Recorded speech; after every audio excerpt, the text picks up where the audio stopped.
जैसे ही मैं अपनी ग्रेजुएशन डिग्री हाथ में लेता हूँ, वैसे ही मेरे आसपास की पूरी दुनिया जैसे टूटती हुई फील होती है, जिस पर मुझे पता चलता है कि मेरी शादी कब की हो चुकी है और मुझे इसकी खबर तक नहीं थी। इसके बाद डिवोर्स की बात को सुलझाने के लिए मैं सीधे बॉर्डर वाले मिलिट्री एरिया तक पहुंच जाता हूँ।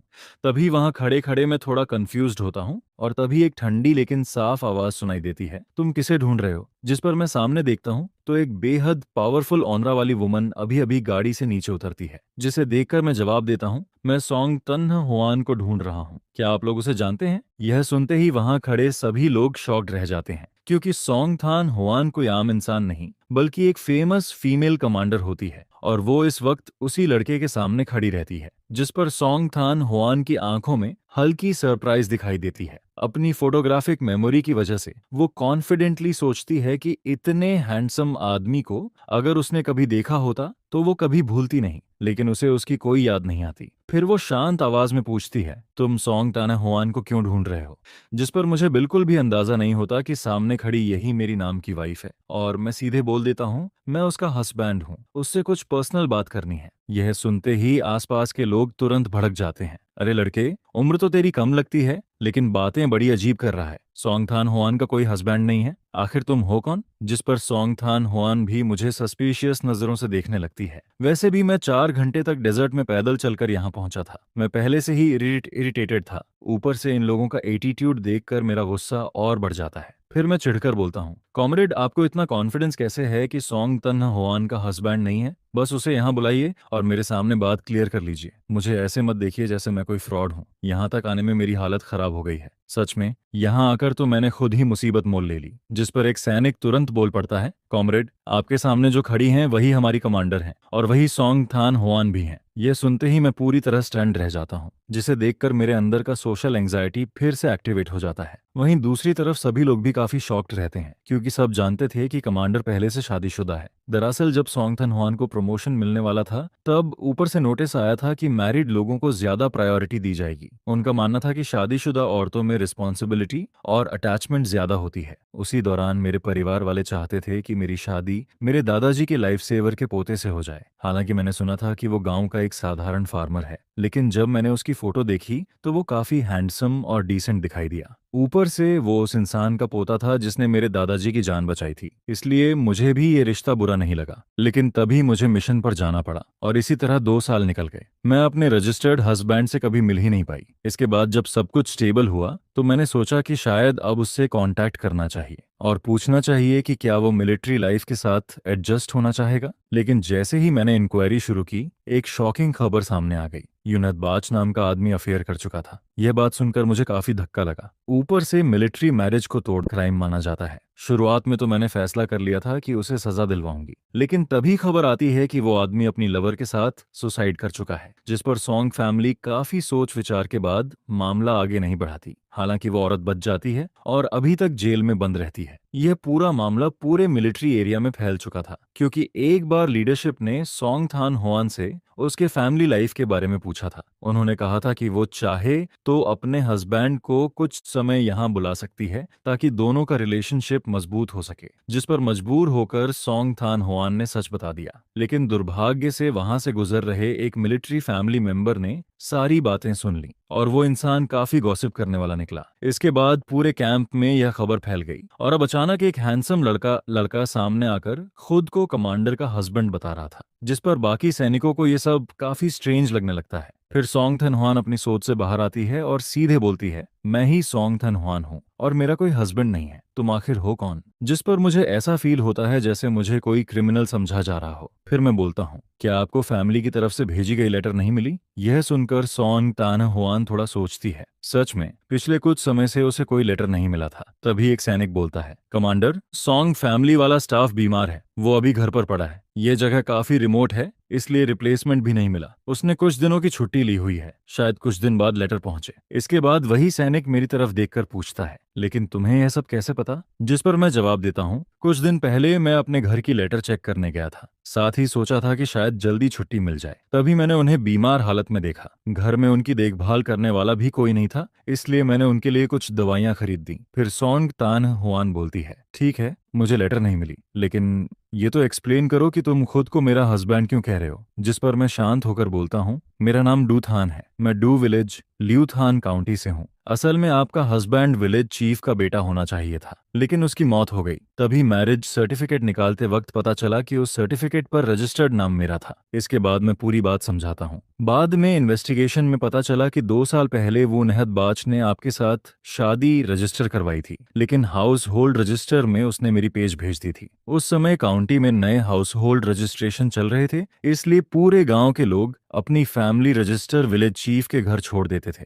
वो नटबक आपसे शादी नहीं करना चाहता था, लेकिन फैमिली प्रेशर की वजह से उसने चुपके से मेरी रजिस्ट्रेशन पेज भेज दी। उस वक्त मैं कैपिटल सिटी में यूनिवर्सिटी में पढ़ाई कर रहा था। मुझे इस शादी के बारे में कुछ भी पता नहीं था, और मेरे फैमिली वालों ने भी ठीक से डॉक्यूमेंट्स चेक नहीं किए। इसी कंफ्यूजन में हमारी शादी हो गई। फिर मैं सीधा बोलता हूँ, अगर ये एक्सीडेंट नहीं होता तो हमारा कोई कनेक्शन ही नहीं होता। आप एक रिस्पेक्टेड कमांडर हैं, जाहिर है आप अरेंज्ड मैरिज नहीं चाहेंगी, और मैं भी बिल्कुल ऐसा ही सोचता हूँ। इसलिए मैं यहाँ डिवोर्स की बात करने आया हूँ। लेकिन दोनों फैमिलीज चाहती हैं कि हम रिलेशनशिप इंप्रूव करने की कोशिश करें। मेरा फैमिली भी डिवोर्स के खिलाफ है, इसलिए मैंने फिलहाल हाँ तो बोल दिया, लेकिन वो सिर्फ टाइम पास करने के लिए था। असल में मैं आपसे कोऑपरेशन की बात करने आया हूँ। मैं यहाँ 1 महीने रुकूंगा। आप मुझे इग्नोर कर सकती हैं, जैसे मैं यहाँ हूँ ही नहीं। 1 महीने बाद हम दोनों घर पर कॉल करके कह देंगे कि हमारी पर्सनालिटीज मैच नहीं करती और हम साथ नहीं रह सकते। तब डिवोर्स आसानी से हो जाएगा। जिस पर सोंग थान हुआन उसके कॉन्फिडेंट तरीके को देखकर थोड़ी सरप्राइज्ड होती है। सामने खड़ा यह आदमी काफी काम और क्लासी ऑरा रखता है। फिर मैरिज सर्टिफिकेट से जुड़ी सारी परेशानियां और उस चीटिंग करने वाले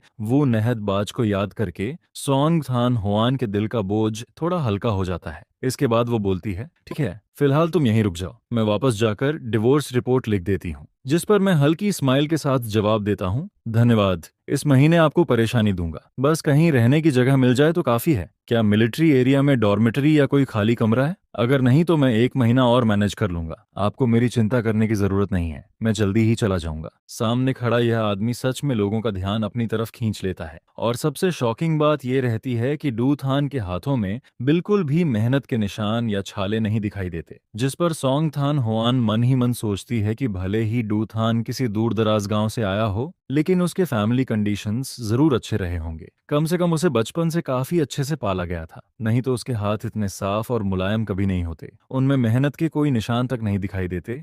इसके बाद सोंग थान हुआन बोलती है, चलो अब मैं तुम्हें मिलिट्री एरिया लेकर चलती हूँ और रहने की जगह अरेंज कर देती हूँ। जिस पर मुझे अचानक याद आता है और मैं बोलता हूँ, वैसे बस से उतरने के बाद मेरा सूटकेस रास्ते में कहीं खो गया। अगर आपको समय मिले तो उसे ढूंढने में मदद कर दीजिएगा। सच कहें तो इतनी दूर सिर्फ एक बैकपैक लेकर आना काफी अजीब लगता, तो असल में मेरा लग्जरी रास्ते में ही छूट गया था। यह सुनते ही सोंग तान हुआन तुरंत तालुआंग से कहती है, तुम पेट्रोल रूट वाले रास्ते पर गाड़ी लेकर जाओ, जहां डेजर्ट के अंदर बस रुकती है वहां तक चेक करो, अगर कोई सूटकेस मिले तो उसे वापस ले आना। जिस पर तालुआंग कमांडर की मिलिट्री जीप लेकर सीधे डेजर्ट की तरफ निकल जाता है। वहीं सोंग दान हुआन मुझे साथ लेकर मिलिट्री एरिया की तरफ जाने लगती है। दरअसल तान होई मिलिट्री जोन एक बॉर्डर डेजर्ट एरिया होता है। वहां पहुंचने के लिए अभी भी लंबा रास्ता तय करना पड़ता है, और पिछले कुछ दिनों से मैं लगातार ट्रैवल करते करते पूरी तरह थक चुका था। जिस पर जैसे ही मैं पैसेंजर सीट पर बैठता हूँ, मेरा पूरा शरीर रिलैक्स होने लगता है। फिर सोंग तानहुआन बोलती है, शायद तुम बस से गलत जगह उतर गए थे, क्योंकि उस जगह से यहाँ आने के लिए पूरा डेजर्ट क्रॉस करना पड़ता है, तभी बॉर्डर चेक पॉइंट मिलता है।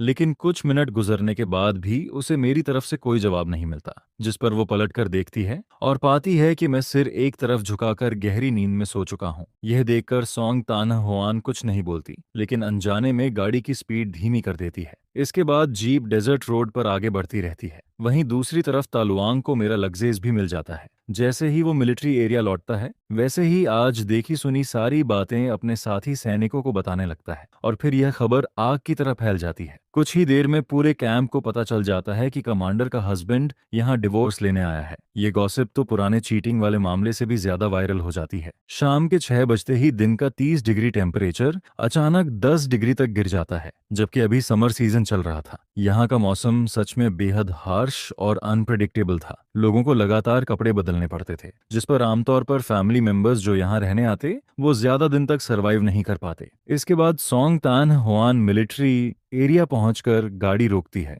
लेकिन मैं अभी भी नहीं जागता, जिस पर वो मुझे देखते हुए मन में सोचती है ये यहाँ पूरा 1 महीना रहेगा, पता नहीं यहाँ की कंडीशंस झेल पाएगा भी या नहीं। तभी एक सैनिक लड़की दौड़ते हुए आती है और बोलती है, कमांडर आप इतनी देर से क्यों आई? मैंने ब्रदर इन लॉ का कमरा साफ कर दिया है, उनका लगेज भी वहां रख दिया। लेकिन जैसे ही वो पास आती है उसे पता चलता है कि मैं तो गहरी नींद में हूँ, जिस पर मैं धीरे धीरे आंखें खोलता हूँ। क्या हम मिलिट्री एरिया पहुंच गए? फिर वो लड़की बोलती है, अभी अंदर तक पैदल जाने में भी 10 मिनट लगेंगे, ठंड लग गई तो बीमार पड़ जाओगे। यह सुनकर मुझे थोड़ा सरप्राइज होता है। मुझे उम्मीद नहीं थी कि मेरी ये टेम्परेरी वाइफ इतनी केयरिंग निकलेगी। वो मेरे लिए जैकेट तक लेकर आई थी, जिस पर मैं मुस्कुराकर बोलता हूँ, थैंक्स सिस्टर इन लॉ, माफ करना मेरी वजह से तुम्हें परेशानी हुई। वो तुरंत शर्माते हुए बोलती है, कोई बात नहीं, गलती से आपकी नींद खराब कर दी। जिस पर मैं जवाब देता हूँ, नहीं बस मैं बहुत ज्यादा थक गया था, थोड़ी देर आंख लग गई। वैसे मैंने सुना कि लगेज मिल गया। हाँ वो कमरे में रखा है, मैंने आपके रहने का इंतजाम भी कर दिया। स्टाफ क्वार्टर्स में एक खाली रूम था, फिलहाल आप वहीं रह सकते हैं। अगर पसंद ना आए तो कल दूसरा कमरा बदलवा देंगे।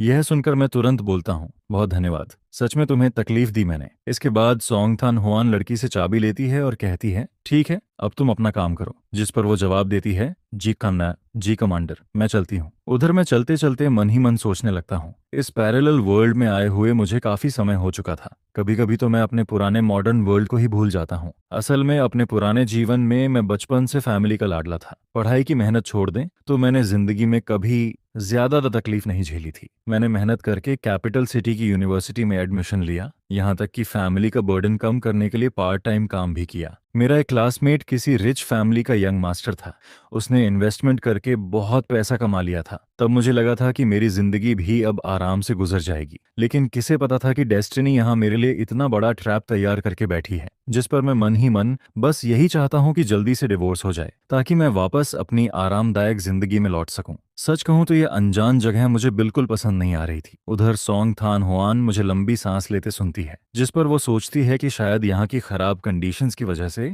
मैं अनकंफर्टेबल फील कर रहा हूँ। और सच कहें तो वो गलत भी नहीं सोच रही थी। एक नॉर्मल यूनिवर्सिटी ग्रेजुएट को अचानक पता चले कि उसकी शादी किसी और की जगह हो गई है तो कोई भी परेशान हो जाएगा। भले ये सिर्फ एक्सीडेंट था, लेकिन कानून की नजर में शादी पूरी तरह वैलिड थी, और अब इसे खत्म करने का सिर्फ एक ही तरीका था, डिवोर्स। यानी भविष्य में अगर मैं दोबारा शादी करना चाहूं तो मेरे नाम के आगे डिवोर्स्ड मैन का टैग हमेशा लगा रहेगा। जिस पर साफ था कि इस मामले में सबसे ज्यादा नुकसान डू थान का ही हुआ था। फिर सोंग थान हुआन धीरे से बोलती है, अगर तुम्हें किसी चीज की जरूरत हो तो मुझे बता देना, मैं जितना हो सकेगा अरेंज कर दूंगी। जिस पर मैं जवाब देता हूँ, कोई बात नहीं, बस 1 महीना किसी तरह कट जाए। इसके बाद हम फैमिली क्वार्टर्स की तरफ बढ़ने लगते हैं। रास्ते में कई लोग सोंग थान हुआन को मेरे साथ ऊपर जाते देखते हैं, जिस पर हर कोई अपने कमरे से सिर निकालकर हमें देखने लगता है। सभी धीरे धीरे गॉसिप करने लगते हैं। मैं तीसरी मंजिल तक चढ़ता हूँ और रास्ते में कई बच्चे भी मुझे क्यूरियोसिटी से घूरते रहते हैं।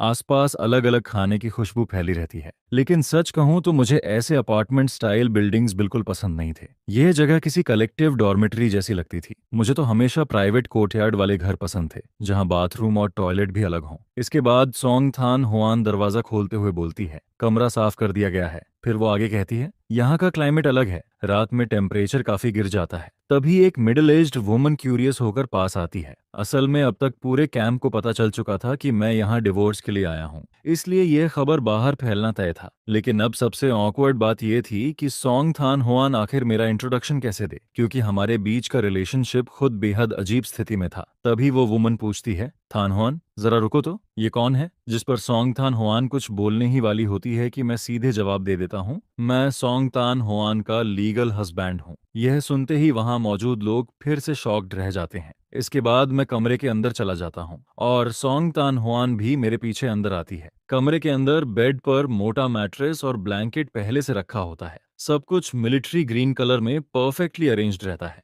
जिस पर मुझे तुरंत समझ आ जाता है कि तलवांग शायद यूनिट डॉर्मेटरी से मेरे लिए ब्लैंकेट लाया था। तभी सोंग थान हुआन बोलती है, वो ब्लैंकेट मेरा है, तलवांग उसे मेरी कपबोर्ड से निकाल कर लाया था, लेकिन चिंता मत करो वो साफ है। जिस पर मैं हल्का मुस्कुराकर जवाब देता हूँ, ठीक है धन्यवाद, जाते वक्त मैं इसे धोकर वापस कर दूंगा। फिर वो समझाते हुए कहती है, हर फ्लोर पर पब्लिक वाटर टैप है, बाथरूम नीचे फर्स्ट फ्लोर पर है और अभी इस समय कैफेटेरिया में खाना भी मिल जाएगा, चाहो तो मैं तुम्हें वहां ले चलूं या खाना लाकर दे दूं। यह सुनते ही मुझे सच में भूख फील होने लगती है, जिस पर मैं तुरंत बोलता हूँ, चलो साथ में खाना खाने चलते हैं, वैसे भी मुझे रास्ते याद करने हैं, मैं रोज रोज तुम्हें परेशान नहीं कर सकता। उधर बाहर कुछ औरतें धीरे धीरे गॉसिप करने लगती हैं। अरे कमांडर का हस्बैंड कितना हैंडसम है, सुना है वो यहाँ डिवोर्स लेने आया है। इतना हैंडसम आदमी हो तो दूसरी शादी के लिए भी लाइन लग जाएगी। फिर दूसरी औरत बोलती है, तो आज की रूमर सच थी? जिस पर जवाब आता है, बिल्कुल, अगर वो डिवोर्स लेने नहीं आता तो यहाँ क्यों आता? ऊपर से वो एक आउटस्टैंडिंग यूनिवर्सिटी स्टूडेंट भी है, इतना अच्छा लड़का है, जाहिर है उसके दिल में ये शादी कभी थी ही नहीं।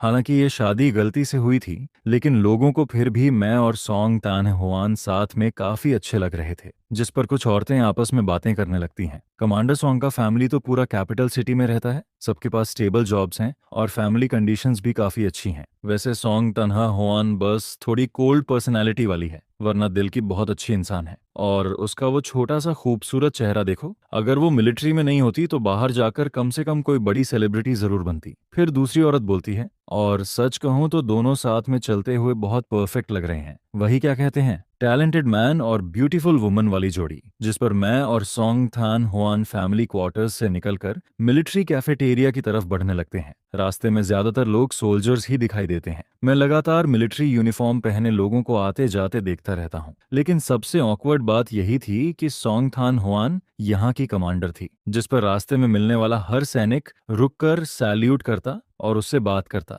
वहीं काफी लोग मुझे भी क्यूरियोसिटी से देखने लगते हैं। इसके बाद हम कैफेटेरिया पहुंचते हैं। वहां काफी सारे लोग लाइन में खड़े होकर खाना ले रहे होते हैं। मैं नजर घुमाकर खाने को देखता हूं तो वहां स्टीम्ड कॉर्न ब्रेड रखा होता है, साथ में सिर्फ पोटैटो और कैबेज की सब्जी रहती है, और 2 बाउल एक सूप के भी रखे होते हैं। जिस पर सॉन्ग थान हुआन मेरी तरफ देखकर बोलती है, आते तासहार, आज के लिए तुम यही खा लो, अगर तुम्हें कुछ और खाना हो तो बता देना, मैं मौका मिलते ही काउंटी जाकर तुम्हारे लिए ले आऊंगी। दरअसल सॉन्ग तान हुआन बचपन से कैपिटल सिटी में पली बढ़ी थी। उसके फैमिली कंडीशंस आम लोगों से कहीं बेहतर थे। उसने बचपन से काफी अच्छे अच्छे खाने खाए थे, लेकिन बॉर्डर मिलिट्री एरिया में आने के बाद उसे भी यहाँ की जिंदगी कितनी मुश्किल है ये समझ आ गया था। हालांकि बचपन से मिलिट्री एनवायरनमेंट में रहने की वजह से वो इन हालातों की आदी भी थी। उधर मैं अपने सामने रखे एल्यूमिनियम लंच बॉक्स को देखता हूँ और फिर आसपास नजर घुमाता हूँ। वहाँ कई सैनिक बड़े मजे से खाना खा रहे होते हैं, और ये बात समझ में भी आती है। आखिर पूरा दिन ट्रेनिंग और मिशंस करने के बाद किसी को भी खाना स्वादिष्ट लगेगा। फिर मैं धीरे से बोलता हूँ, मैं साउथ साइड का हूँ,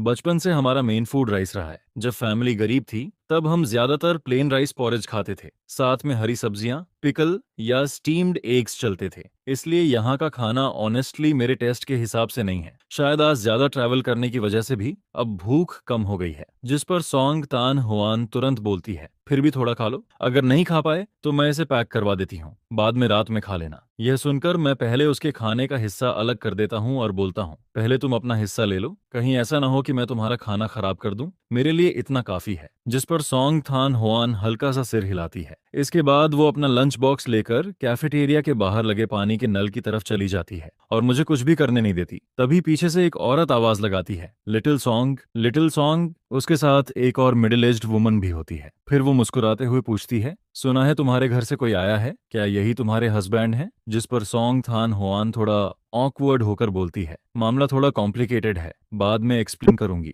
यह सुनते ही वो औरत मुझे ऊपर से नीचे तक देखकर बोलती है, अरे वाह, ये लड़का तो बहुत हैंडसम है। बेटा तुम कहाँ के रहने वाले हो? जिस पर मैं पोलाइटली जवाब देता हूँ, हेलो सिस्टर, मेरा नाम दुथान है, मैं साउथ साइड से हूँ। यह सुनते ही वो एक्साइटेड होकर बोलती है, साउथ साइड से हो? तभी लोग कहते हैं कि साउथ साइड की मिट्टी अच्छे लोगों को जन्म देती है। यह बात सच निकली। फिर वो हंसते हुए कहती है, घबराना मत, हमारे फैमिली क्वार्टर्स में तुम्हारी उम्र के लड़के बहुत कम हैं। तुम दोनों जब फ्री हो तो हमारे घर खेलने आ जाना। इसके बाद वो सॉन्गथन हुआन से कहती है, तुम पहले अपने हस्बैंड को लेकर जाओ, मुझे तुमसे बाद में कुछ बात करनी है। जिस पर मेरे पास मना करने का कोई तरीका नहीं बचता और मैं मजबूरी में फीमेल कमांडर के हस्बैंड की तरह उसके साथ आगे बढ़ने लगता हूँ। उधर वो वुमन धीरे से सॉन्ग तान हुआन से कहती है, आज गार्ड स्टेशन से लौटे लड़कों से मैंने तुम्हारे बारे में सब सुन लिया, अब तुम क्या करने वाली हो? मैंने तुम्हें बचपन से बड़ा होते देखा है, है। 2 साल पहले जब तुमने मैरिज रिपोर्ट सबमिट की थी तब लगा था कि अब तुम्हारी जिंदगी सेटल हो जाएगी, लेकिन पलटते ही इतनी बड़ी प्रॉब्लम हो गई। और आज पता नहीं किसने खबर फैलाई कि पूरा मिलिट्री एरिया जान गया। सब लोग यही बात कर रहे हैं कि डेजर्ट के बीच एक आदमी आया और तुमसे डिवोर्स मांग रहा है। जिस पर सोंग तान हुआन तुरंत बोलती है, यह जरूर ता लुआंग की हरकत होगी, लेकिन वो वुमन सिर हिलाकर जवाब देती है, असल में वो न भी बताता तो कोई और बता देता। ये बात यहाँ फैलनी ही थी। फिर वो थोड़ी सीरियस होकर पूछती है, कुछ बोलोगी भी? इतनी चुप क्यों हो? क्या तुम सच में डिवोर्स लेने वाली हो? पहले ही वो न्यटबाज के चीटिंग स्कैंडल ने तुम्हारे करियर को अफेक्ट किया था। अगर अब डिवोर्स भी हो गया तो क्या तुम अभी भी वापस कैपिटल सिटी ट्रांसफर होना चाहोगी? जिस पर सोंग थन हुआन शांत आवाज में जवाब देती है, मैं कल ही डिवोर्स रिपोर्ट सबमिट कर दूंगी। यह सुनकर वो वुमन शॉक्ड रह जाती है। अरे तुम दोनों कोशिश तो कर सकते हो। गार्ड स्टेशन वाले लड़कों ने बताया कि दोनों फैमिलीज चाहती हैं कि तुम दोनों रिलेशनशिप इंप्रूव करो। जिस पर सोंग थान हुआन धीरे से बोलती है, वो एक यूनिवर्सिटी स्टूडेंट है। अचानक उसे पता चलता है कि वो शादीशुदा आदमी बन गया है। ऐसे में उसका डिवोर्स चाहना बिल्कुल नॉर्मल है। उसने साफ कहा है कि वो सिर्फ 1 महीने यहाँ रहेगा। यह सुनकर वो वुमन थोड़ा फ्रस्ट्रेटेड होकर बोलती है, तुम भी ना बाकी चीजों में इतनी स्मार्ट रहती हो, लेकिन रिलेशनशिप मैटर्स में बिल्कुल लकड़ी जैसी हो। अब तुम उससे मिल चुकी हो, तुम्हें क्या लगता है? अगर पसंद है तो खुद पहल करो। मुझे तो वो लड़का काफी अच्छा लगा, एजुकेटेड भी है। बाद में हम उसके लिए कोई अच्छी जॉब भी अरेंज करवा सकते हैं। जिस पर सोंग थान हुआन कुछ पल चुप रहती है, फिर धीरे से बोलती है, असल में मैंने शादी सिर्फ इसलिए की थी क्योंकि मेरी उम्र हो रही थी और उसी समय प्रमोशन का मौका भी था। फैमिली ने दादाजी के पुराने साथी के पोते का रिश्ता बताया। मैंने ज्यादा सोच विचार नहीं किया और फैमिली की बात मान ली, लेकिन वो नहदबाज से मिलने से पहले ही मुझे चीट कर दिया गया। मेरा ज्यादातर समय मिशंस और ट्रेनिंग में गुजरता है। उसके अफेयर के बाद मैंने कभी किसी और के बारे में सोचा ही नहीं, और अब अचानक मैरिज सर्टिफिकेट में रजिस्टर्ड हस्बैंड के रूप में डुथन सामने आ गया। लेकिन वो सच में काफी ऑनेस्ट इंसान लगता है। उसने साफ कह दिया कि वो अरेंज्ड मैरिज एक्सेप्ट नहीं करेगा और डिवोर्स चाहता है। इसलिए पहले मैं डिवोर्स रिपोर्ट सबमिट कर देती हूँ। अप्रूवल आने तक अभी काफी समय है। उधर मुझे बिल्कुल नहीं पता होता कि ब्रिगेड कमांडर की वाइफ सोंग थान हुआन से क्या बातें कर रही है, क्योंकि उसी समय मुझे ब्रिगेड कमांडर के घर ले जाया जाता है, जिस पर आसपास के सिंगल स्टोरी क्वार्टर्स में रहने वाले फैमिली मेंबर्स भी क्यूरियोसिटी में वहां आने लगते हैं। हर कोई बस मुझे देखने आता रहता है। पूरा माहौल ऐसा लग रहा था जैसे न्यू ईयर पर रिश्तेदार किसी नए दामाद को देखने आए हों। हर कोई मुझसे सवाल पर सवाल पूछ रहा था। बिल्कुल हाउस होल्ड इन्वेस्टिगेशन जैसा माहौल बन गया था। तभी कोई पूछता है, सुना है तुम साउथ साइड से आए हो, जरूर गलत बस से उतर गए होंगे। अच्छा हुआ रास्ते में कुछ हुआ नहीं। उस डेजर्ट जैसे इलाके में अगर खतरा हो जाता तो क्या करते? यह सुनकर मुझे अचानक रियलाइजेशन होता है, ओ तो मैं सच में गलत जगह उतर गया था। मैं जल्दी में था इसलिए ठीक से पूछ नहीं पाया। लगता है वो बूढ़ा बुल्लक काट वाला आदमी मुझे बेवकूफ नहीं बना रहा था, मैं ही उसे गलत समझ रहा था। फिर मैं मन ही मन सोचता हूँ कि गलती असल में मेरी ही थी, लेकिन तभी मैं क्यूरियस होकर पूछता हूँ, वैसे आप लोगों को कैसे पता चला कि मैं नया आया हूँ? जिस पर सब हंसने लगते हैं। अरे हमारी यह जगह बहुत छोटी है, यहाँ जरा सी हलचल भी हो तो तुरंत हर जगह खबर फैल जाती है। यह सुनकर मैं अंदर ही अंदर सोचता हूँ कि यहाँ रूमर्स इंटरनेट से भी तेज चलते हैं। फिर कोई और पूछता है, सुना है तुम कैपिटल सिटी यूनिवर्सिटी के स्टूडेंट हो, कौन सा सब्जेक्ट पढ़ते थे? जिस पर मैं जवाब देता हूँ, मेडिकल फील्ड। यह सुनते ही सब लोग इम्प्रेस्ड हो जाते हैं। अरे वाह, डॉक्टर वाला फील्ड तो बहुत अच्छा है, कहीं भी जाओ काम की कमी नहीं होती। ऊपर से तुम यूनिवर्सिटी ग्रेजुएट भी हो और सोंग तान हुआन खुद कमांडर है। मिलिट्री फैमिली मेंबर होने की वजह से तुम्हारे लिए ऊपर वाले लोग अच्छी नौकरी भी अरेंज कर सकते हैं। आखिर तुम सच में टैलेंटेड इंसान हो। जिस पर कुछ लोग बातें करते हुए बोलते हैं, हालांकि यह शादी गलती से हुई थी, लेकिन दोनों सच में साथ में काफी अच्छे लगते हैं। कमांडर सोन का पूरा फैमिली कैपिटल सिटी में रहता है। सबकी स्टेबल जॉब्स हैं और फैमिली बैकग्राउंड भी बहुत अच्छा है। वैसे सोंग थान हुआन बस थोड़ी कोल्ड नेचर की है, लेकिन दिल से बहुत अच्छी इंसान है। उसका वो छोटा सा खूबसूरत चेहरा देखो, अगर वो मिलिट्री में नहीं होती तो बाहर जाकर बड़ी सुपरस्टार बन सकती थी। फिर दूसरी औरत बोलती है, और सच कहूं तो दोनों एक साथ चलते हुए बिल्कुल परफेक्ट कपल लगते हैं। वही क्या कहते हैं, मेड फॉर ईच अदर। जिस पर मैं और सोंग थान हुआन मिलिट्री फैमिली एरिया से निकलकर कैफेटेरिया की तरफ बढ़ते रहते हैं। रास्ते में ज्यादातर सोल्जर्स ही दिखाई देते हैं, और क्योंकि सोंग थान हुआन कमांडर थी इस सिरे से इसलिए हर मिलने वाला सैनिक रुककर सैल्यूट करता और उससे बात करता। उधर मैं भी काफी लोगों की नजरों का सेंटर बना हुआ था। लेकिन तभी कुछ लोग मेरी पढ़ाई के बारे में सुनकर और एक्साइटेड हो जाते हैं। सही कहा, मेडिकल फील्ड बहुत अच्छा होता है। बाद में दोनों हस्बैंड वाइफ की जिंदगी जरूर अच्छी हो जाएगी। यह सुनते ही मैं तुरंत बोल पड़ता हूँ, मैं यहाँ डिवोर्स लेने आया हूँ। सच में डिवोर्स। फिर मैं मन ही मन सोचता हूँ, क्या मैं इतनी दूर सिर्फ मजाक करने आया हूँ? जिस पर एक आंटी हंसते हुए बोलती है, अरे नौजवान, तुम सच में डिवोर्स लेना चाहते हो? मैं तुरंत जवाब देता हूँ, अगर श्योर नहीं होता तो यहाँ तक क्यों आता। हालांकि ये टेम्परेरी वाइफ सच में बहुत खूबसूरत थी और लोगों का ख्याल रखना भी जानती थी, लेकिन इसका मतलब ये नहीं था कि मैं यहाँ रुक जाऊं। फिर एक औरत मुस्कुराते हुए बोलती है, अरे बेटा, तुम अभी बहुत छोटे हो, क्या पता यह सब ऊपर वाले की बनाई हुई डेस्टिनी हो। तुम दोनों साथ रहकर तो देखो, इसमें नुकसान ही क्या है। इसके बाद वो पूछती है, वैसे तुम यहाँ कितने दिन रुकने वाले हो? जिस पर मैं जवाब देता हूँ, 1 महीना काफी है। और आप लोग बढ़ा चढ़ाकर नहीं बोल रही। कमांडर सॉन्ग की कंडीशन सच में बहुत अच्छी हैं। इतनी बड़ी दुनिया में भी शायद इतनी अच्छी लड़की मिलना मुश्किल होगा। ऊपर से इतनी कम उम्र में कमांडर बनना कोई आसान बात नहीं। ये सब उसने अपनी मेहनत और दिमाग से हासिल किया है। फिर वो लोग पुरानी कहावत सुनाने लगते हैं। कहते हैं, जिन लोगों का कनेक्शन ऊपर वाला बनाता है वो हजारों मील दूर होकर भी मिल जाते हैं। क्या पता तुम दोनों की किस्मत भी ऐसी ही हो। लेकिन परेशानी यह थी कि बड़ी उम्र वाले लोग हमेशा ऐसी बातें करना पसंद करते थे, जिस पर मैं बस ऑकवर्ड स्माइल देता रहता हूँ। मुझे समझ ही नहीं आता कि जवाब क्या दूं। तभी अचानक कोई बोलता है, कमांडर सॉन्ग आ गई। यह सुनते ही मुझे ऐसा फील होता है जैसे किसी ने मेरी जान बचा ली हो। सच में मैंने अपनी इस टेम्परेरी वाइफ का इंतजार पहले कभी इतना नहीं किया था, क्योंकि मैं इन आंटिस से सच में डरने लगा था। इसके बाद सॉन्ग थान होआन हमारे पास आकर बोलती है, हेलो आंटिस, मैं इन्हें वापस ले जाने आई हूँ। रात हो रही है, अगर देर हुई तो नीचे बाथरूम में हॉट वाटर खत्म हो जाएगा। जिस पर मैं भी तुरंत बोल देता हूँ, काफी देर हो गई है, अब मैं चलता हूँ, आप लोग भी जल्दी आराम कर लीजिए। लेकिन तभी एक आंटी मुस्कुराकर बोलती है, कल मेरे घर खाने पर आना, मैं बहुत अच्छा खाना बनाती हूँ। ये सुनकर मैं थोड़ा शर्माते हुए बोलता हूँ, अरे मैं आपको तकलीफ कैसे दे सकता हूँ। जिस पर वो तुरंत जवाब देती है, इसमें तकलीफ कैसी, मुझे तुम सच में बहुत पसंद आए हो। मेरे दोनों बच्चे बाहर काम करते हैं, घर हमेशा खाली रहता है,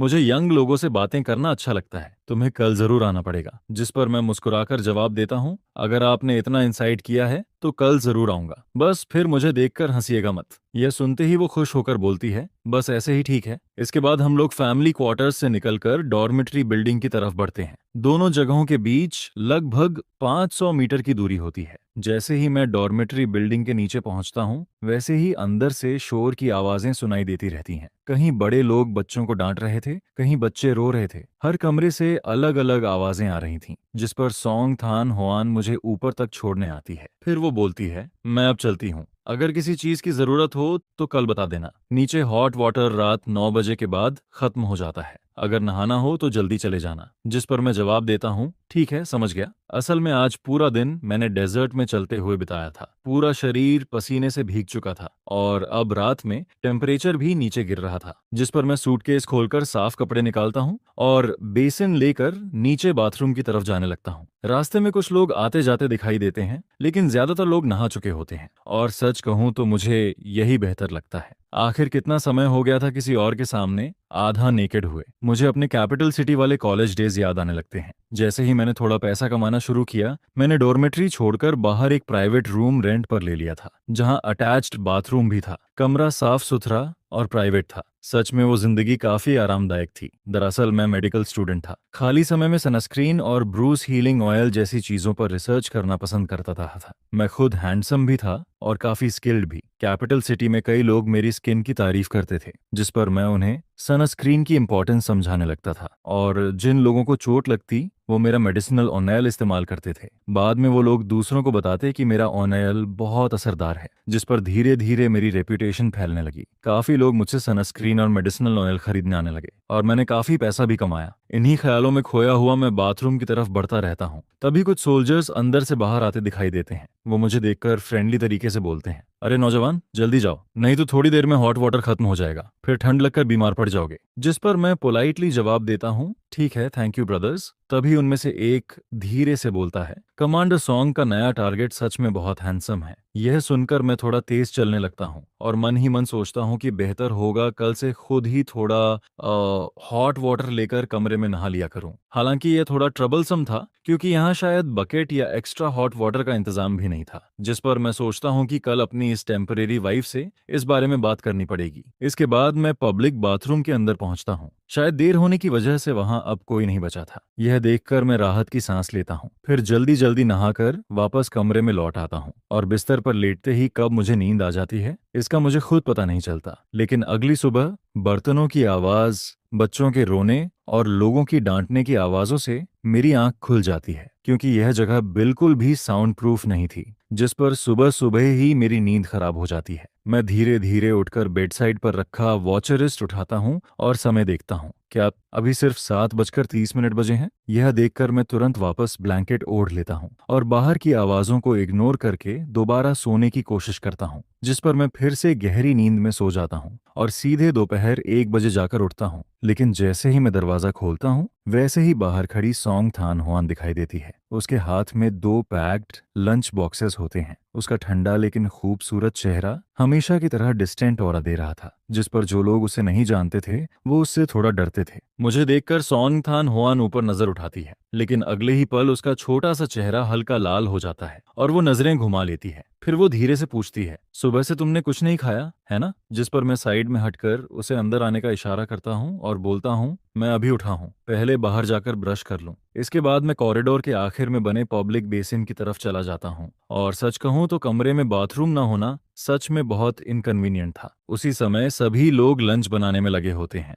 तभी अचानक एक आदमी पैजामाज पहने और टूथ ब्रश लेकर कॉरिडोर में निकलता है, जिस पर नेचुरली सबकी नजरें मेरी तरफ चली जाती हैं। जैसे ही मैं वॉश बेसिन के पास रुकता हूँ, वैसे ही कुछ औरतें धीरे धीरे गॉसिप करने लगती हैं। देखा, कैपिटल सिटी से आए लोग अलग ही होते हैं। उसके पैजामेज देखकर ही पता चल रहा है कि वो महंगे हैं। कपड़ा भी बहुत स्मूथ लग रहा है और उसकी स्लीपर्स भी कितनी अच्छी क्वालिटी की हैं, हमारे जैसी बिल्कुल नहीं। कितना साफ सुथरा लड़का है। लेकिन तभी दूसरी औरत ताना मारते हुए बोलती है, मेरे हिसाब से इसका कमांडर सॉन्ग से डिवोर्स हो जाना ही बेहतर है। लड़का देखने में हैंडसम जरूर है, लेकिन बहुत लेजी लगता है। दोपहर तक सोता रहा, ऊपर से कमांडर को खुद उसके लिए खाना लाना पड़ा। फिर एक औरत बोलती है, हाँ हैंडसम तो है, लेकिन दोपहर तक सोना और लोगों से खाना खिलवाना बिल्कुल किसी कैपिटलिस्ट यंग मास्टर जैसा एटीट्यूड है। ऐसा आदमी कमांडर सॉन्ग के लायक कैसे हो सकता है? लेकिन तभी दूसरी औरत तुरंत बोल पड़ती है, कैसा कैपिटलिस्ट यंग मास्टर? वो तो असली गांव का लड़का है, उसका बैकग्राउंड बिल्कुल क्लीन है। जिस पर पहली औरत शॉक्ड होकर पूछती है, तुम्हें कैसे पता? और जवाब आता है, हाँ, कल जो लोग ली होंग मे के घर गॉसिप देखने गए थे उन्होंने बताया। जिस पर वो औरतें आगे बातें करने लगती हैं, सुना है उसका फैमिली गरीब जरूर है, लेकिन 3 पीढ़ियों तक सिर्फ लड़कियां ही पैदा हुई थीं। इतने बड़े फैमिली में बड़ी मुश्किल से जाकर यह एक लड़का पैदा हुआ है और बचपन से ही पढ़ाई में बहुत तेज था, यहाँ तक कि यूनिवर्सिटी तक पहुंच गया। पूरे गांव में सिर्फ वही एक यूनिवर्सिटी स्टूडेंट है, इसलिए अगर थोड़ा नखरे करता भी है तो ये कोई बड़ी बात नहीं। लेकिन तभी दूसरी औरत मुंह बनाकर बोलती है, पढ़ाई से क्या होता है? असली काबिलियत तो पैसा कमाने में होती है। हालांकि मुझे पता था कि लोग मेरे बारे में बातें करेंगे, लेकिन मुझे इसकी ज्यादा परवाह नहीं थी। वैसे भी 1 महीने बाद हम सब अपनी अपनी जिंदगी में चले जाएंगे, शायद फिर कभी मुलाकात भी ना हो। जिस पर मैं वापस कमरे की तरफ लौटने लगता हूँ। रास्ते में कॉरिडोर में कुछ लोग मुझे हेलो बोलते हैं और मैं भी मुस्कुराकर जवाब देता रहता हूँ। इसके बाद जैसे ही मैं कमरे का दरवाजा खोलता हूँ, वैसे ही सॉन्ग तना हुआन छोटी सी लिविंग रूम वाली टेबल के पास बैठी दिखाई देती है। टेबल पर रखा लंच बॉक्स अभी तक खुला भी नहीं था और सच कहूँ तो खूबसूरत लोग सिर्फ चुपचाप बैठे रहें तब भी वो किसी पेंटिंग जैसे लगते हैं। जिस पर मैं धीरे से बोलता हूँ, तुम पहले खा लिया करो, मेरा इंतजार करने की जरूरत नहीं है। लेकिन तभी वो शांत आवाज में जवाब देती है, मैं खा चुकी हूँ, ये दोनों पोर्शंस तुम्हारे लिए हैं। इसके बाद वो खाना मेरी तरफ बढ़ाते हुए बोलती है, ये मिंस्ड मीट वाला कॉर्न नूडल्स है और ये मंटू, मुझे नहीं पता तुम्हें क्या पसंद है, इसलिए थोड़ा थोड़ा सब ले आई। सच कहूँ तो पहली मुलाकात के अलावा उसने अब तक मेरे साथ कभी बुरा व्यवहार नहीं किया था। उसका हर एक्शन काम, मैच्योर और केयरिंग था। जिस पर अचानक मेरे दिमाग में वो नेहद बच और उसकी लवर की बात आने लगती है। अगर दोनों सच में एक दूसरे से प्यार करते तो शायद मैं कुछ नहीं सोचता, लेकिन असल में मामला कुछ और था। वो एजुकेटेड विलेज गर्ल बस मुश्किल जिंदगी नहीं जीना चाहती थी, इसलिए उसने विलेज सेक्रेटरी के बेटे को फंसाया और उससे चोरी छिपे खाना और सामान मंगवाती रही। और बात वहीं खत्म नहीं हुई। शादी होने के बाद भी उसने वो नहद बाज को बहकाया, यहाँ तक कि वो प्रेग्नेंट हो गई और दावा करने लगी कि बच्चा वो नहद बाज का है। इसके बाद उसने वो नहद बाज को रिवर में कूदकर सुसाइड करने के लिए भी उकसाया। जिस पर मैं मन ही मन सोचने लगता हूँ, सच में इस दौर के यंग लोग इतने आसानी से कैसे बेवकूफ बन जाते हैं। अगर वो नहद बाज ने ये सब नहीं किया होता और ऑनेस्टली सॉन्ग थान हुआन के साथ रहता तो उसका फ्यूचर शायद काफी अच्छा होता। इसी बीच मैं सामने रखे खाने को देखकर बोलता हूँ, इतना सब मैं अकेला खत्म नहीं कर पाऊंगा, तुम भी थोड़ा खा लो, नहीं तो वेस्ट हो जाएगा। जिस पर सॉन्ग थान हुआन पूछती है, क्या इतना खाना तुम्हारे लिए काफी है? मैं जवाब देता हूँ, शायद। असल में मुझे व्हीट फ्लावर वाली चीजें ज्यादा पसंद नहीं। काश कोई मेरे दिल की बात समझ पाता। अगर यहाँ व्हाइट राइस और स्टेयर फ्राई डिशेस होती तो मैं आराम से 2 बड़े बाउल खत्म कर देता। जिस पर सॉन्ग थान हुआन आधा मांगटू उठाकर खाने लगती है उधर वो मुझे क्वाइटली ऑब्जर्व करती रहती है क्योंकि मेरा खाने का तरीका काफी एलिगेंट था, बिल्कुल मिलिट्री वाले रफ सोल्जर्स जैसा नहीं। हालांकि नॉर्मली मैं काफी जल्दी खाता था, लेकिन जो खाना मुझे पसंद नहीं आता उसके साथ मेरी स्पीड अपने आप स्लो हो जाती थी। इसके बाद सोंग थान हुआन मेरे खाली बॉल्स उठाते हुए बोलती है, इन्हें मैं धो देती हूँ। वैसे तुम्हें यहाँ किसी और चीज की जरूरत है क्या? मैं तुम्हारे लिए अरेंज कर दूंगी। शायद वो सोच रही थी कि मैं इतनी दूर ट्रैवल करके यहाँ आया हूँ, इसलिए मेरा थोड़ा ज्यादा ख्याल रखना चाहिए, जिस पर मैं थोड़ा एम्बेरस्ड जरूर होता हूँ, लेकिन उससे बॉल्स छीनने की कोशिश नहीं करता। मैं उन लोगों में से नहीं था जिन्हें हर काम बराबर बांटना जरूरी लगता है। अगर कोई मेरी मदद करना चाहता था तो मैं खुशी से एंजॉय कर लेता था। वैसे भी इस मामले में मेरी स्किन काफी थिक थी। फिर मैं थोड़ा हिचकते हुए बोलता हूँ, असल में मुझे पब्लिक बाथरूम की आदत नहीं है, वहाँ बहुत लोग होते हैं। मैं खुद पानी गर्म करके कमरे में नहाना चाहता हूँ, इसीलिए मुझे एक बड़ा टब और पानी गर्म करने वाला पॉट चाहिए। और हाँ, मेरे पास स्टोव भी नहीं है। यह कहते हुए मुझे खुद अजीब लगने लगता है कि अब मुझे खुद कोल स्टोव जलाना सीखना पड़ेगा। कैपिटल सिटी में जब मैं अकेला रहता था तब वहाँ गैस स्टोव इस्तेमाल करता था, लेकिन यहाँ आकर देखा तो सब लोग कोल ब्रिकेट स्टोव इस्तेमाल करते थे। और सच कहूँ तो मुझे ऐसी चीजों को छूना तक पसंद नहीं था। सबसे बड़ी बात, मुझे यह चलाना आता भी नहीं था और सीखने का मन भी नहीं था। ये सुनते ही सोंग थान हुआन बोलती है, मैं तुम्हारे लिए स्टोव अरेंज कर दूंगी। फिर वो हल्का सरप्राइज्ड होकर पूछती है, सच में कुछ लोग पब्लिक बाथरूम यूज करने के आदी नहीं होते?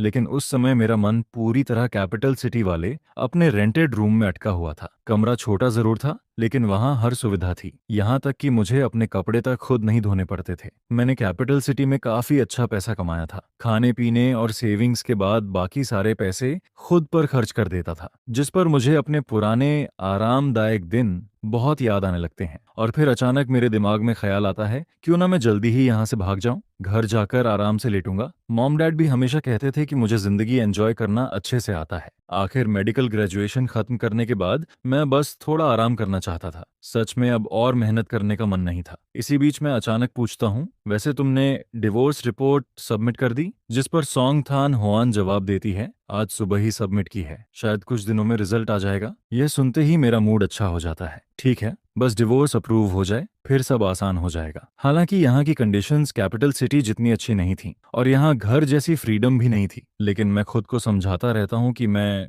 ये सब झेल सकता हूँ। फिर मैं बोलता हूँ, असल में मुझे तुमसे एक बात करनी थी। जिस पर सोंग थान हुआन शांत होकर जवाब देती है, बोलो। मैं तुरंत पूछता हूँ, डी डिवोर्स रिपोर्ट का रिजल्ट लगभग 10 दिनों में आ जाएगा, है ना? जिस पर वो सिर हिलाती है। फिर मैं बोलता हूँ, जैसे ही रिजल्ट आएगा मैं यहाँ से चला जाऊंगा। शुरुआत में मेरा प्लान था कि मैं यहाँ पूरा 1 महीना रुकूं ताकि दोनों फैमिलीज को लगे कि हमने सच में रिलेशनशिप इंप्रूव करने की कोशिश की। लेकिन मुझे लगता है कि अगर मैं जल्दी चला जाऊं तो भी कोई बड़ी प्रॉब्लम नहीं होगी। अगर बाद में तुम्हारे फैमिली वाले पूछें तो बस इतना कह देना कि मैं यहाँ 1 महीना रुका था। हमने एक दूसरे को सीरियसली जानने की कोशिश की, लेकिन आखिर में पर्सनैलिटीज मैच नहीं हुई। बस मेरी थोड़ी हेल्प कर देना, क्योंकि मुझे डर है कि अगर मेरे फैमिली वालों को सच्चाई पता चली तो वो फिर मुझे लेक्चर देना शुरू कर देंगे। लेकिन यह सुनते ही सोंग थान हुआन का मूड थोड़ा हैवी हो जाता है। हालांकि मैं ये समझ नहीं पाता। फिर मैं मन ही मन सोचता हूँ, छोड़ो, वो एक मिलिट्री कमांडर है, ऊपर से सब लोग कहते हैं कि वो बहुत ऑनेस्ट इंसान है, शायद वो झूठ बोलना पसंद नहीं करती। और वैसे भी मुझे किसी पर फोर्स नहीं करना चाहिए। पुरानी कहावत भी यही कहती है,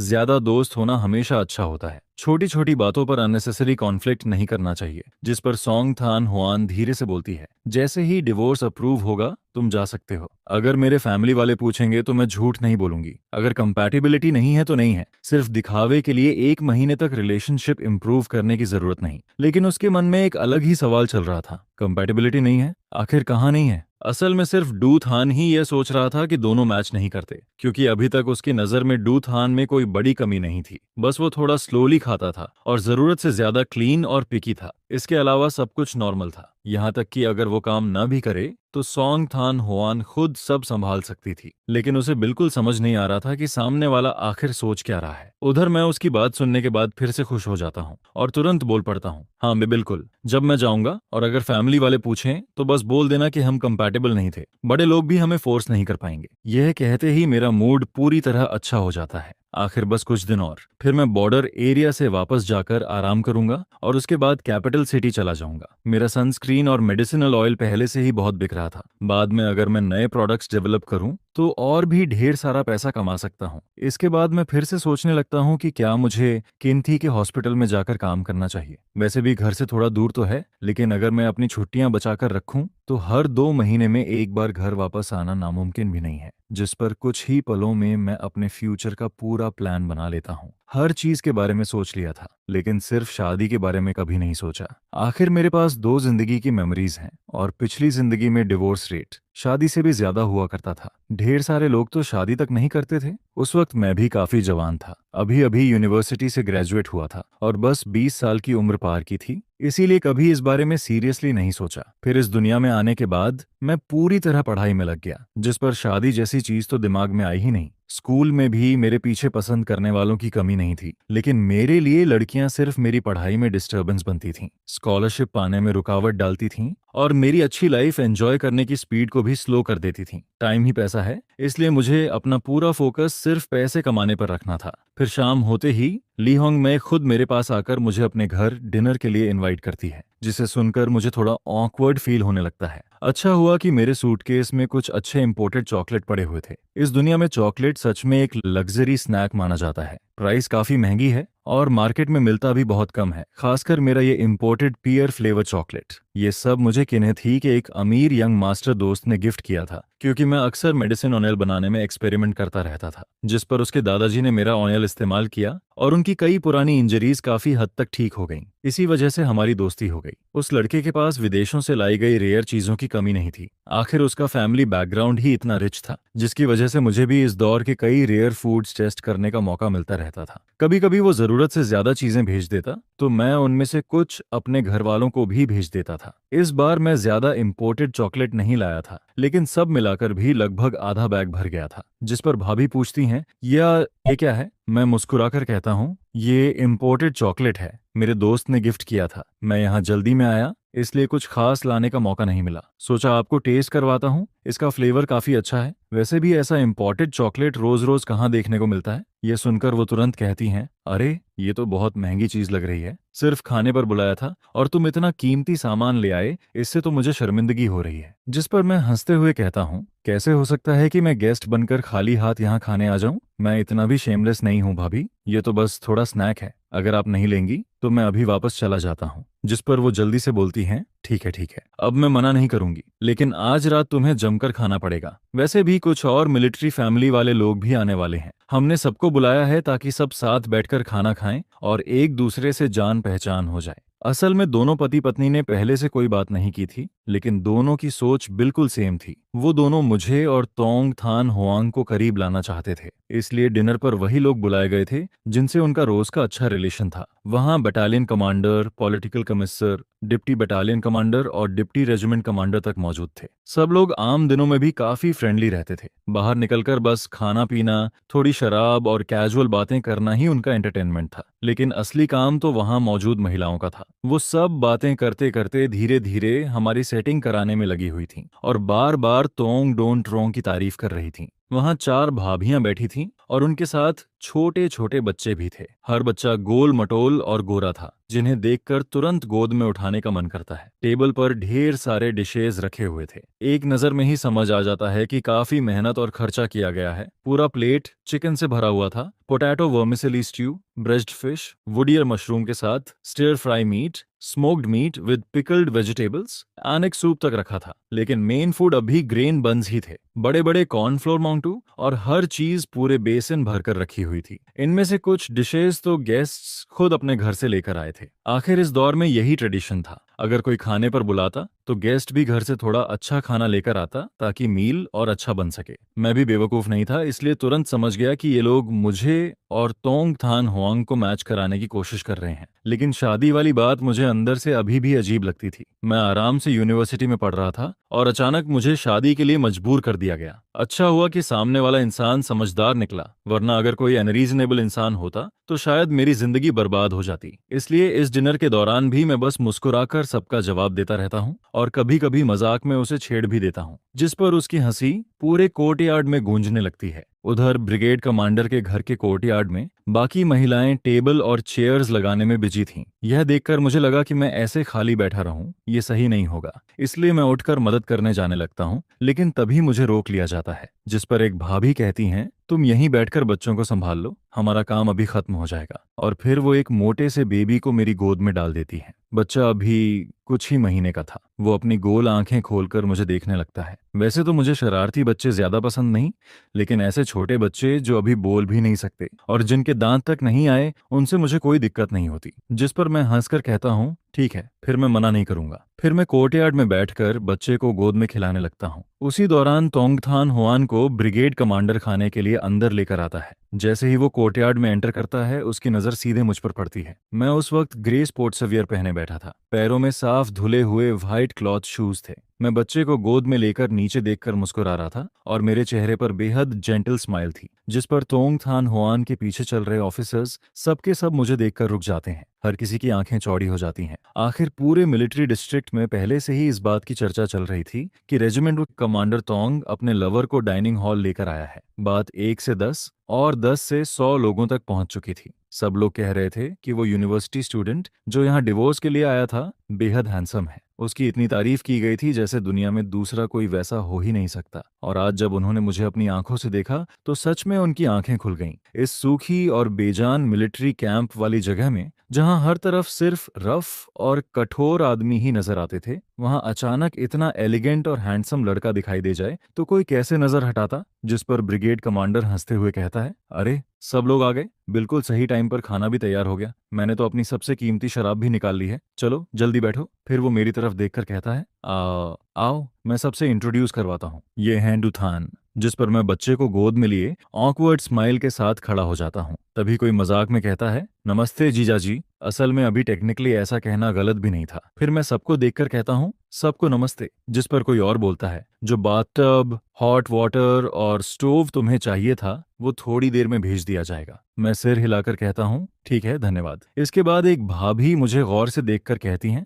दुथन तुम्हारी स्किन सच में बहुत अच्छी है, इतनी गोरी और स्मूथ कैसे है? जिस पर मैं कैजुअली जवाब देता हूँ, शायद इसलिए क्योंकि मैं यूजुअली सनस्क्रीन क्रीम इस्तेमाल करता हूँ। हमारी बॉर्डर एरिया की हवा बहुत ड्राई है, आप लोगों को तो रोज धूप और बारिश में रहना पड़ता है। यह सुनकर वो तुरंत कहती हैं, अब समझ आया कि तुम्हारी स्किन बाकी लोगों से इतनी अलग क्यों लगती है, लेकिन वो सनस्क्रीन वाली चीज बहुत महंगी होगी ना? जिस पर मैं मुस्कुराकर कहता हूँ, नहीं, इतनी भी महंगी नहीं है। ये सब मैंने यूनिवर्सिटी में रहते हुए खुद एक्सपेरिमेंट करके बनाया था। थोड़ा मटेरियल खरीद कर खुद बना लिया, ज्यादा पैसे नहीं लगते। वैसे खाली समय में मैं मसाज ऑयल पर भी रिसर्च करता हूँ। चोट, सूजन या ब्रूज पर लगाने से काफी असर दिखता है। जिस पर मैं मुस्कुराकर कहता हूँ, जब मैं वापस घर जाऊंगा तब आप सबके लिए थोड़ा भेज दूंगा। इस बार इतनी जल्दी में निकला कि अपने साथ कुछ ला ही नहीं पाया। यह सुनकर एक भाभी तुरंत हाथ हिलाते हुए कहती हैं, अरे रहने दो, मैंने तो बस ऐसे ही पूछ लिया था। तुम खुद इतनी चीजें बनाते हो, उसमें भी काफी मेहनत लगती होगी। फिर दूसरी तरफ से आवाज आती है, वैसे ग्रेजुएशन के बाद तुम्हें एटा में जॉब मिली या नहीं? सुना है हमारे मिलिट्री हॉस्पिटल में अभी डॉक्टर्स की कमी चल रही है। अगर जरूरत हो तो मेरे हस्बैंड एक बात कर देंगे। असल में लिहोंग में अब मुझे यहीं रोकने का प्लान बनाने लगी थी।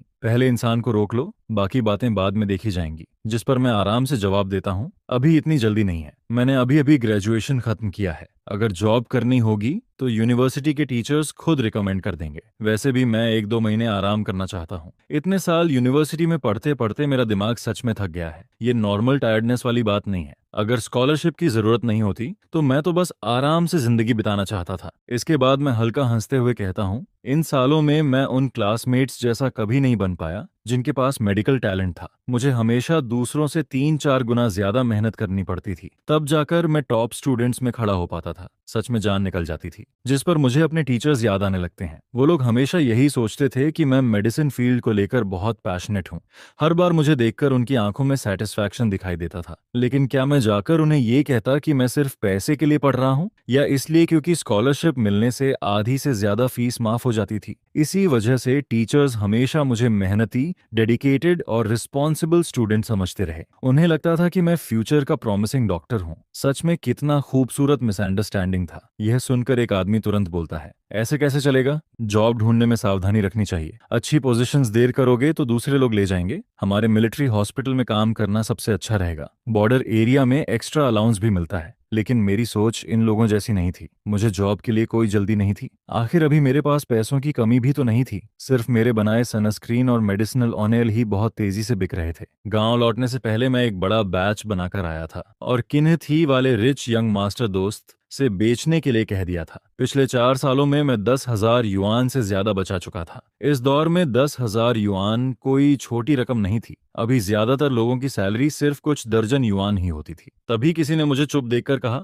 हमारे डॉन ट्रुंगतोंग बहुत अच्छे इंसान हैं। तुम दोनों अगर साथ रहोगे तो जिंदगी जरूर अच्छी चलेगी, और अगर तुम सीधे मिलिट्री हॉस्पिटल में काम करने लगो तो और भी बढ़िया रहेगा। जिस पर दूसरा आदमी पूछता है, तुम्हारे फैमिली वालों का तुम्हारी नौकरी को लेकर कोई ओपिनियन है? मैं शांत आवाज में जवाब देता हूँ, मेरे घर वालों को कोई दिक्कत नहीं है। मैं जो भी करूंगा वो हमेशा सपोर्ट करेंगे। मेरी माँ तो कहती हैं कि अभी जॉब शुरू होने से पहले थोड़ा आराम कर लूं, बाद में इतनी छुट्टियां कहाँ मिलेंगी। मेरी बात सुनते ही वहां बैठे लोग थोड़ा स्टन्ड रह जाते हैं। आखिर इस दौर में हर फैमिली की हालत आसान नहीं होती थी। घर में कोई यूनिवर्सिटी स्टूडेंट हो तो पूरा परिवार उस पर गर्व करता था, लेकिन ग्रेजुएशन के बाद सबसे जरूरी चीज स्टेबल जॉब मानी जाती थी, जिस पर सबके मन में यही सवाल आता है कि आखिर कैसी फैमिली होगी जो अपने बच्चे से कह रही है कि अभी थोड़ा आराम कर लो। फिर कुछ महिलाओं की नजरें बदलने लगती हैं। उन्हें अचानक समझ आने लगता है कि आखिर इस फैमिली ने इतना जेंटल और रिफाइंड लड़का कैसे पाला होगा। लेकिन उसी के साथ उनके मन में दूसरा ख्याल भी आने लगता है, अगर ऐसा लड़का बॉर्डर एरिया में लंबे समय तक रहा तो क्या ये उसके लिए तकलीफ नहीं होगी? मिलिट्री मैरिज आसान नहीं होती। फैमिली क्वार्टर्स में अक्सर पति या पत्नी को अकेले ही घर संभालना पड़ता है। कई बार तोंग डोन ट्रोंग 10-15 दिन मिशन पर रहती हैं और कभी कभी आधा साल या पूरा साल भी वापस नहीं आती। अगर भविष्य में बच्चे हुए तो क्या मेरे जैसा आदमी अकेले बच्चे संभाल पाएगा? ऊपर से जिंदगी की छोटी बड़ी परेशानियां अलग, जिस पर कुछ लोगों के चेहरे पर हेजिटेशन साफ दिखने लगता है। उन्हें लगने लगता है कि शायद मैं हार्डशिप झेलने वाला इंसान नहीं हूं। अगर जबरदस्ती हमारी शादी करवाने की कोशिश की गई तो कहीं मेरी जिंदगी खराब न हो जाए। लेकिन उसी वक्त मेरे दिल में खुशी की हल्की लहर दौड़ जाती है। आखिर मौका खुद चलकर आया था। अगर मैं अभी ये दिखा दूं कि मुझे कुछ भी नहीं आता तो सिर्फ ये एंटेज ही नहीं, शायद तोंग थान हुआन भी डिवोर्स को लेकर और ज्यादा डिटरमिन्ड हो जाएगी। यह सोचकर मैं अब इस डिनर में एक्टिंग करना छोड़ देता हूँ। फिर मैं सीधा कहता हूँ, सच बताऊं तो मुझे डर है कि आप लोग मेरी बात सुनकर हंसने लगेंगे। बचपन से लेकर आज तक मेरे पेरेंट्स ने मुझे कभी कोई काम करने ही नहीं दिया। अगर मैं घर झाड़ू लगा दूं या बर्तन धो दूं तो वो मेरी सिस्टर्स को डांटने लगते थे कि वो मेरा ध्यान नहीं रख रही। जिस पर मैं थोड़ा ऑकवर्ड होकर आगे कहता हूँ, मुझे खाना बनाना नहीं आता, यहाँ तक कि अपने कपड़े तक खुद नहीं धोता। यूनिवर्सिटी के समय मैं बाहर रूम रेंट पर रहता था और पड़ोस वाली आंटी को बुलाकर घर साफ करवाता था। सच में मुझे कुछ करना नहीं आता। आखिर पिछली जिंदगी में हर चीज के लिए इलेक्ट्रिकल अप्लायंसेस और स्मार्ट होम सिस्टम थे। वहां कौन खुद हाथ से काम करता था? मेरी बात सुनते ही वहां शराब पी रहे आदमी तक चुप हो जाते हैं। अगर उन्हें पहले से ये न पता होता कि मेरे फैमिली की पिछली 3 पीढ़ियां असली किसान रही हैं और मैं एक गरीब गांव से आया हूं, तो मेरी बातें सुनकर कोई भी मुझे किसी रिच कैपिटलिस्ट फैमिली का यंग मास्टर समझ लेता। जिस पर खाना खा रही महिलाएं भी तोंग ताना हुआन को अलग नजरों से देखने लगती हैं। उन्हें अचानक उस पर तरस आने लगता है। पहले हस्बैंड ने उसे चीट किया, उसके साथ धोखा किया, बड़ी मुश्किल से जिंदगी संभली, और अब उसे ऐसा यंग मास्टर मिल रहा है जिसे कुछ करना ही नहीं आता। उनके मन में यही चलने लगता है कि अगर ऐसा आदमी बॉर्डर एरिया में लंबे समय तक रहा तो क्या ये खुद अपने लिए मुसीबत नहीं होगी? सभी लोगों के एक्सप्रेशंस बदलते देख मैं अंदर ही अंदर मुस्कुराने लगता हूँ। आखिर तुम लोग हमें मैच कराने पर इतने तुले हुए थे, अब खुश हो ना? तभी ली होंग मैं सबसे पहले सिचुएशन संभालती हैं। वो ऑकवर्ड स्माइल के साथ कहती हैं, अरे सब लोग ऐसे क्या देख रहे हो, जल्दी खाना खाओ नहीं तो खाना ठंडा हो जाएगा। इसके बाद डिनर खत्म होने तक मैं बस कैजुअली उन मिलिट्री ऑफिसर्स से थोड़ी बहुत बातें करता रहता हूँ। जब गैदरिंग खत्म होती है तब तक करीब रात के 8 बज चुके होते हैं। फिर मैं और तोंग थान हुआन साथ साथ वापस चलने लगते हैं। पूरे रास्ते हम दोनों में से कोई कुछ नहीं बोलता। माहौल में अजीब सी ऑकवर्डनेस फैली हुई थी। मैं बगल में चल रही मिलिट्री यूनिफॉर्म पहनी उस महिला को देखता हूँ। उसके शरीर से एक नेचुरल अथॉरिटी निकलती है जिससे लोग खुद ब खुद दूरी बना लेते हैं। मेरी ये फेक वाइफ सच में बहुत पावरफुल ऑरा रखती है। आखिर वो यूं ही डोआन ट्रोंग नहीं बनी थी। कुछ देर बाद वो अचानक धीमी आवाज में कहती है, सॉरी, आज का डिनर उन्होंने अपनी तरफ से अरेंज किया था। लीडर्स अक्सर अपने सबोर्डिनेट्स की काफी चिंता करते हैं और बाकी भाभियां भी बहुत एंथुसियास्टिक थीं। शायद उन्होंने तुम्हें अनकंफर्टेबल कर दिया। उसकी आवाज सुनने में भले ही ठंडी और इमोशनलेस लग रही थी, लेकिन मैं फिर भी उसमें छिपी सिंसियरिटी और अपोलॉजी फील कर सकता था। मैंने कभी नहीं सोचा था कि ये महिला मुझसे माफी मांगेगी, जिस पर मैं हल्का मुस्कुराकर कहता हूँ, कोई बात नहीं, मैं उन्हें समझ सकता हूँ। उन्हें मैं हमारे बीच की असली सिचुएशन नहीं पता। उनका इंटेंशन भी बुरा नहीं था। वैसे भी ये कोई बड़ी बात नहीं है। आज का डिनर काफी एंजॉयबल था। लेकिन तोंग थान हुआन मेरे चेहरे को देखकर समझ ही नहीं पाती कि मैं आखिर किस बात को एंजॉयबल कह रहा हूँ। हालांकि दूथन की बातें सुनने में बिल्कुल इमोशनलेस लगती थीं। उसमें किसी रिच यंग मास्टर वाला घमंड भी नहीं था जो दूसरों को नीचे समझता हो, लेकिन फिर भी साफ पता चल रहा था कि वो दिल से सच नहीं बोल रहा। यहाँ तक कि डिनर के दौरान भी उसने अपनी असली फीलिंग्स बिल्कुल जाहिर नहीं की थीं, जिस पर तोंग थान होआन चुपचाप उसकी तरफ एक नजर डालती है। वो देखती है कि दूथान खाने को बड़े इंटरेस्टेड से खा रहा है, लेकिन फ्लोर केक या मानतौ जैसे मेन फूड को बहुत कम टच करता है। तभी उसके दिमाग में ख्याल आता है कि पिछले 2 दिनों से जो खाना वो भेज रही थी, शायद दूथान उसे खत्म नहीं कर पाता था। वजह ये नहीं थी कि खाना ज्यादा था, बल्कि शायद उसे यहाँ का खाना पसंद नहीं आ रहा था। लेकिन उसने कभी शिकायत नहीं की। वो बस चुपचाप खाता रहा, चेहरे पर जरा सी भी नाराजगी नहीं दिखाई, जैसे वो मेरी फीलिंग्स का ध्यान रख रहा हो। यह सोचकर तोंगथान हुआन के मन में हल्की हैरानी होती है। उसे महसूस होता है कि इस आदमी में काफी अच्छे गुण भी हैं। कुछ देर चुप रहने के बाद वो धीरे से कहती है,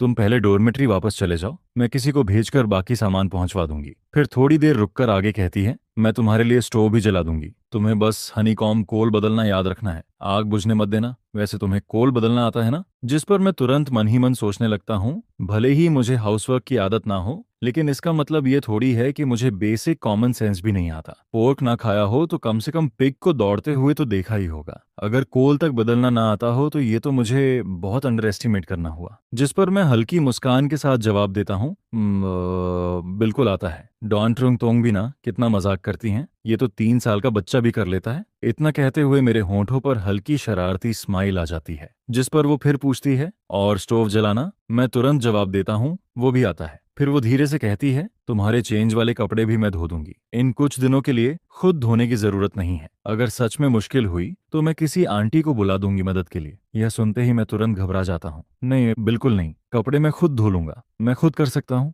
वैसे भी ज्यादा गंदे नहीं होते, बस थोड़ा रिंस कर देना काफी है। आप किसी को मत बुलाइए, मुझे भी थोड़ी शर्म होती है। इसके बाद मैं थोड़ा ऑकवर्ड होकर कहता हूँ, और फिर वो हायर्ड मेड भी तो नहीं है। मैं इतना शेमलेस नहीं हूँ कि आंटी से अपने कपड़े धुलवाऊं। असल में मेरे हिसाब से कपड़े धोना कोई मुश्किल काम नहीं था। बस पानी में थोड़ी देर भिगो दो, हाथ से रगड़ दो, साबुन निकालकर निचोड़ो और सुखा दो। कितना आसान काम है। फिर हम लोग फैमिली क्वार्टर्स वापस लौट आते हैं। लेकिन अंदर जाते ही मुझे अजीब सा ऑकवर्ड फील होने लगता है। जहां भी जाता हूं लोग घूर घूर कर मुझे देखने लगते हैं। उनके गॉसिप भरे एक्सप्रेशंस देखकर मेरे पूरे शरीर में गूज़बम्प्स आने लगते हैं। जिस पर मैं ऊपर आसमान की तरफ देखता हूँ। तब तक रात हो चुकी थी। मैं पानी का टब उठाकर नीचे वाले बाथरूम में नहाने चला जाता हूँ। करीब आधे घंटे बाद मैं आराम से वापस ऊपर आता हूँ और साथ ही अपने कपड़े भी धोकर ले आता हूँ। जब मैं तीसरी मंजिल पर पहुंचता हूँ तब देखता हूँ कि तोंग थान हुआन मेरे दरवाजे के बाहर खड़ी स्टोव जला रही है, जिस पर मैं कुछ पल के लिए रुक जाता हूँ। पहले अंदर जाकर कपड़े सुखाता हूँ, फिर बाहर आकर दरवाजे पर खड़ा होकर उसे देखने लगता हूँ। उस वक्त तीसरी मंजिल के कॉरिडोर में रहने वाले कई लोग चुपके चुपके इधर ही देख रहे थे। तभी एक औरत धीरे से कहती है, डॉन रोंग डुंगला बहुत केयरिंग है। आखिर सामने वाला यूनिवर्सिटी स्टूडेंट है, ऊपर से रिच यंग मास्टर जैसा लड़का। ऐसा इंसान भला ये भारी काम कैसे करेगा? यह सुनते ही दूसरी औरत तुरंत बोल पड़ती है, अरे बेकार की बातें मत करो। डुथान एकदम साफ सुथरे फैमिली बैकग्राउंड से आता है। वो असली किसान फैमिली का लड़का है। वो बस पढ़ाई में बिजी रहता था, तुम्हारे थीदान जैसा नहीं जो हर एग्जाम में आखिर ही आता है। उसका तो हर वक्त नाक बहता रहता है या मिट्टी में लथपथ घूमता रहता है। जिस पर पहली औरत भड़क जाती है, अरे तुम कैसी बातें कर रही हो? अगर तुम्हें मेरे बेटे थीदान पर इतना तरस आता है तो उसे अपने घर ले जाओ कुछ दिन। दूसरी औरत भी पीछे नहीं हटती। मैंने गलत क्या कहा? पूरे क्वार्टर्स में कौन नहीं जानता कि तुम्हारा बेटा हर दिन मुर्गियां भगाता और कुत्तों के पीछे भागता फिरता है। स्कूल से आते ही पूरे कोर्टयार्ड में कीचड़ में लौटता रहता है। पिछले पेरेंट मीटिंग वाले दिन तो तुम स्कूल गेट से निकलते ही उसे मारने दौड़ पड़ी थी। वो पूरा रास्ता रोता हुआ भाग रहा था। देखकर ही समझ आ गया था कि फिर खराब मार्क्स आए हैं। दोनों औरतों को झगड़ते देखकर मैं कुछ पल के लिए स्टन रह जाता हूँ। तभी तोंग थान हुआन ठंडी आवाज में बोलती है, बस करो दोनों। हर दिन इतना शोर मचाना जरूरी है क्या? काफी रात हो चुकी है, अगर इतना खाली टाइम है तो जाकर सो जाओ। जिस पर दोनों औरतें तुरंत चुप हो जाती हैं। मैं थोड़ा ऑकवर्ड होकर अपनी नाक छूता हूँ और सामने खड़ी उस महिला को देखने लगता हूँ। ऐसा लग रहा था जैसे उसने उन लोगों की बातें सुनी ही नहीं। उसके चेहरे पर जरा सा भी बदलाव नहीं था। फिर वो मेरी तरफ देखकर कहती है, ठीक है, हनीकॉम्ब कोल बदलना याद रखना। मैं सिर हिलाकर कहता हूँ, हाँ हाँ धन्यवाद, आपको इतनी परेशानी करनी पड़ी। असल में मैं मन ही मन सोच रहा था कि अच्छा हुआ ये सिचुएशन ज्यादा दिनों तक नहीं चलेगी, वरना मेरे जैसा लंबा चौड़ा आदमी अगर हर वक्त उससे मदद लेता रहा तो सच में शर्म की बात होगी। लेकिन तोंग थान हुआन को इसमें कोई परेशानी महसूस नहीं होती। वो बस हल्का सा सिर हिलाती है और मुड़कर चली जाती है, जिस पर मैं कमरे का दरवाजा बंद करता हूँ और गहरी सांस लेता हूँ। ये अनफेमिलियर एनवायरनमेंट अभी भी मुझे अनकंफर्टेबल फील करवाता है। फिर मैं जोर से स्ट्रेच करता हूँ, लंबी सांस छोड़ता हूँ और अपने स्लीपर्स को पैर से उछाल देता हूँ। दोनों स्लीपर्स कमरे में इधर उधर गिर जाते हैं। इसके बाद मैं सीधे बेड पर गिर पड़ता हूँ और कंबल में मुंह छुपा लेता हूँ। फिर मिलिट्री फैमिली क्वार्टर्स में मेरी तीसरी सुबह आती है। सुबह सुबह ही बाहर से बर्तनों की आवाज, बच्चों पर चिल्लाने की आवाज और लोगों के आपस में ग्रीटिंग करने की आवाजें आने लगती हैं। पूरा कॉरिडोर किसी मार्केट जैसा नॉइजी लग रहा था। जिस पर मैं कंबल सिर पर खींचकर दोबारा सोने ही वाला था कि तभी दरवाजे पर नॉक होने लगता है। मैं जम्हाई लेते हुए आधी बंद आंखों के साथ स्लीपर्स पहनकर दरवाजा खोलने जाता हूँ। दरवाजे के बाहर तोंग थान होआन मिलिट्री यूनिफॉर्म में खड़ी थी और उसके हाथ में ब्रेकफास्ट था। मैं अपनी स्लीपी आंखें खोलने की कोशिश करता हूँ। मुंह से बस हल्की सी ओह निकलती है। इसके बाद मैं पलटकर सीधे अंदर कमरे में चला जाता हूँ। दरवाजा खुला का खुला रह जाता है और मैं बेड पर गिरते ही दोबारा गहरी नींद में सो जाता हूँ। जिस पर तोंग तान हुआन हाथ में लंच बॉक्स लिए दरवाजे पर कुछ पल के लिए खड़ी रह जाती है। उसे अचानक याद आता है कि कल भी जब वो यहाँ आई थी तब दुथान दोपहर तक सो रहा था। लगता है आज का ब्रेकफास्ट लाना बेकार गया। लेकिन चूंकि वो ऑलरेडी यहाँ तक लेकर आ चुकी थी इसलिए वो अंदर चली जाती है। जैसे ही वो कमरे में नजर डालती है उसकी आंखें हल्की फैल जाती हैं। फ्लोर पर रखा सूटकेस पूरी तरह खुला पड़ा था। अंदर कपड़े अस्त व्यस्त भरे हुए थे। साथ में कई बॉटल्स और जार्स भी रखे थे, पता नहीं किस चीज के। जिस पर उसके मन में पहला ख्याल आता है, क्या ये सच में सूटकेस है? कितना मैसी है। इसके बाद उसकी नजर फ्लोर पर पड़े स्लीपर्स पर जाती है। दोनों अलग अलग दिशाओं में फेंके हुए थे। वो धीरे से अंदर आती है, स्लीपर्स उठाकर बेड के पास नीटली रख देती है। जिस पर वो मन ही मन सोचती है, दूथन सच में बहुत केयरलेस है। दरवाजा तक बंद नहीं किया और सीधे सो गया। मैं अभी भी यहाँ खड़ी हूँ, फिर भी इसे फर्क नहीं पड़ रहा। सच में चिंता होती है। फिर वो धीमी आवाज में कहती है, ब्रेकफास्ट बाहर टेबल पर रख रही हूँ, उठने के बाद गर्म करके खा लेना, या फिर दोपहर में मैं लंच लेकर आ जाऊंगी। उसकी ठंडी लेकिन साफ आवाज पूरे शांत कमरे में गूंजती रहती है, लेकिन काफी देर तक कोई जवाब नहीं आता। जिस पर वो अपनी कनपटी दबाती है और धीरे से सांस छोड़ती है। छोड़ो भी, सोते हुए इंसान से क्या बहस करनी। असल में मैंने उसकी एक भी बात नहीं सुनी थी। इसके बाद वो ज्यादा देर रुके बिना बाहर निकलने लगती है। जाते जाते वो मेरे लिए हनीकॉम्ब कोल भी बदल देती है। उसी वक्त बाहर कॉरिडोर में सुबह सुबह गॉसिप फिर शुरू हो जाता है। एक औरत दूसरी से कहती है, मैं तुम्हें बता रही हूँ, आज सुबह जब मैं बच्चे को स्कूल छोड़ने जा रही थी तब मेरी उससे थोड़ी बात हुई। उस लड़के को देखकर लगता ही नहीं कि वो गांव से आया है। किनेथी में पढ़ाई करते वक्त उसके फैमिली ने उसके लिए अलग घर रेंट पर लिया था और उसके लिए नैनी तक रखी हुई थी। ये सुनते ही दूसरी औरत शॉक्ड होकर बोलती है, सच में? तभी तो उसकी स्किन इतनी स्मूथ और साफ है, बिल्कुल किसी रिच फैमिली के यंग मास्टर जैसा लगता है। जिस पर कॉरिडोर में खड़ी एक औरत हैरानी से कहती है, अरे उसकी स्किन तो बिल्कुल किसी यंग गर्ल जैसी है, ये तो पूरा कैपिटलिस्ट यंग मास्टर लगता है। फिर दूसरी औरत तुरंत बोल पड़ती है, अरे उसके घर वालों ने उसके लिए नैनी तक रखी हुई थी। आज के समय में नैनी रखना कितना महंगा होता है ये तुम जानती भी हो। इसके बाद गॉसिप और भी बढ़ने लगती है। सुना है उसे खाना बनाना तक नहीं आता, कपड़े धोना भी नहीं आता। उसके फैमिली वालों को बस यही डर लगा रहता है कि वो खुद अपना ध्यान नहीं रख पाएगा। ऊपर से घर में सिर्फ वही एक बेटा है, बड़ी मुश्किल से पैदा हुआ,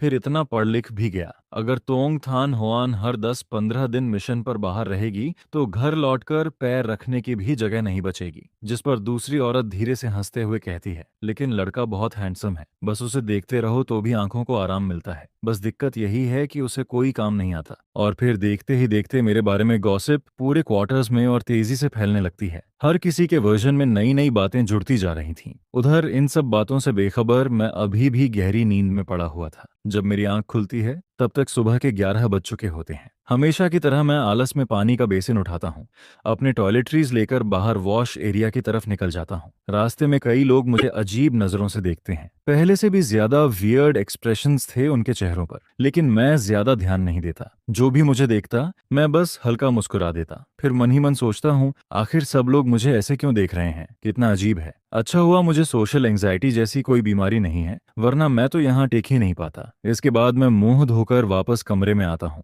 जैसे ही मेरी नजर टेबल पर रखे ब्रेकफास्ट पर पड़ती है, मैं कुछ पल के लिए फ्रीज हो जाता हूँ। रुको, सुबह तोंगथान हुआन यहाँ चिपिया थी, ये सोचते ही मैं अपने माथे पर हाथ मार लेता हूँ। हे भगवान, मैंने क्या कर दिया? मैं उसे दरवाजे पर छोड़कर वापस सो गया। अगर सामने ब्रेकफास्ट ना रखा होता तो शायद मुझे ये बात याद भी नहीं आती। फिर मैं लंच बॉक्स खोलता हूँ। ओह, आज पॉरेज है। लेकिन गौर से देखने पर पता चलता है कि ये कॉर्न पॉरेज है, जिसमें कई तरह के ग्रेन्स भी डाले गए थे। साथ में पिकल्स और मांतो भी रखा हुआ था। फिर मेरी नजर मांतो पर टिक जाती है। फिर से मांतो, जिस पर मैं अंदर ही अंदर रोने लगता हूँ। 3 दिन हो गए, हर मील में बस व्हीट फ्लावर वाली चीजें। अगर ऐसे ही चलता रहा तो मैं खुद मंतौ बन जाऊंगा। टेबल पर रखा खाना देखकर मुझे भूख तो लग रही थी, लेकिन ये सिर्फ पेट की भूख नहीं थी। मेरा मुंह और स्टमक दोनों किसी और टेस्ट के लिए तरस रहे थे। काफी देर सोचने के बाद मैं फैसला करता हूँ, छोड़ो, अभी नहीं खाता। उस दिन तोंगथान हुआन शायद किसी काम में बिजी थी। वो ना दोपहर में आई और ना रात में, जिस पर मुझे थोड़ा सरप्राइज होता है।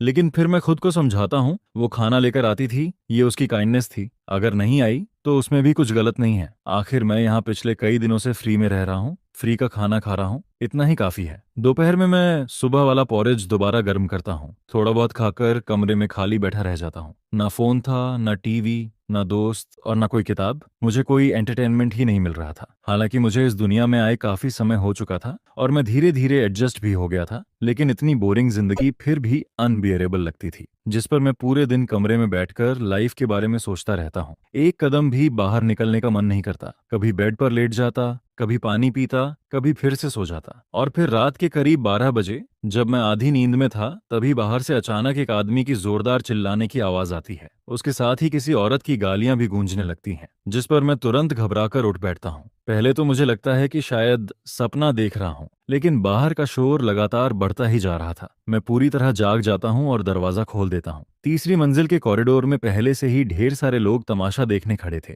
हर किसी के चेहरे पर हेल्पलेस एक्सप्रेशन था। तभी एक आंटी मुझे देखते ही कहती है, अरे छोटे भाई, तुम्हारी भी नींद खुल गई? ये चू फैमिली वाले फिर शुरू हो गए। उसकी वाइफ लूजवान हुआ अभी कुछ दिन पहले ही गांव से यहाँ रहने आई है। उसका टेम्पर बहुत खराब है। हर दिन बटालियन लीडर छू से लड़ती रहती है। पता नहीं आज किस बात पर इतना बड़ा हंगामा हो गया। मैं आसपास नजर घुमाता हूँ। कोई इरिटेट होकर शिकायत कर रहा था कि आधी रात को भी चैन से सोने नहीं देते, तो कोई एक्साइटमेंट के साथ गॉसिप सुन रहा था। कुछ लोग तो कोने में खड़े धीरे धीरे कानाफूसी भी कर रहे थे। उसी दौरान मेरी उंगलियां पैजामा पॉकेट में पड़े सेफ्टी पंच को छूती हैं, जिन्हें मैंने दिन में यूं ही पॉकेट में डाल लिया था। तभी सामने लुजवान हुआ अपने दोनों रोते हुए बच्चों को दरवाजे के बाहर धक्का देती है और अंदर खड़े आदमी पर उंगली उठाकर चिल्लाने लगती है, चुकुओंग, तुम बेशर्म आदमी, आज साफ साफ बताओ वो औरत कौन थी? अगर नहीं बताया तो मैं अब भी बच्चों को लेकर गांव वापस चली जाऊंगी। जिस पर चुकुओंग परेशान होकर जवाब देता है, बे, मैं तुम्हें समझा चुका हूँ, मैं उसे जानता तक नहीं, वो बस रास्ता पूछ रही थी। लेकिन पता नहीं उसकी कौन सी बात ल्यूसन हुआ के गुस्से को और भड़का देती है। अचानक वो पागलों की तरह उस पर टूट पड़ती है।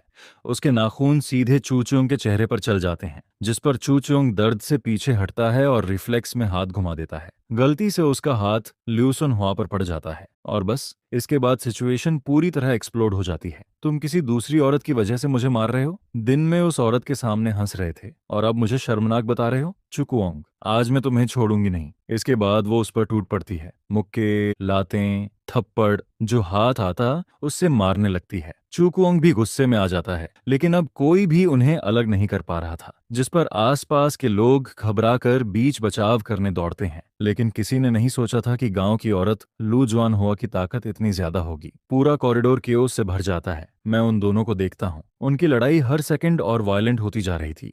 दरवाजे पर खड़े बच्चे जोर जोर से रो रहे थे। पूरा माहौल इतना नॉइजी हो चुका था कि मेरा सिर फटने लगता है। और तभी मेरी नजर लूजवान हुआ के चेहरे पर जाती है। उसकी आंखें पूरी लाल हो चुकी थीं। उसकी हालत देखकर लग रहा था कि अगले ही पल हाई ब्लड प्रेशर से बेहोश हो जाएगी।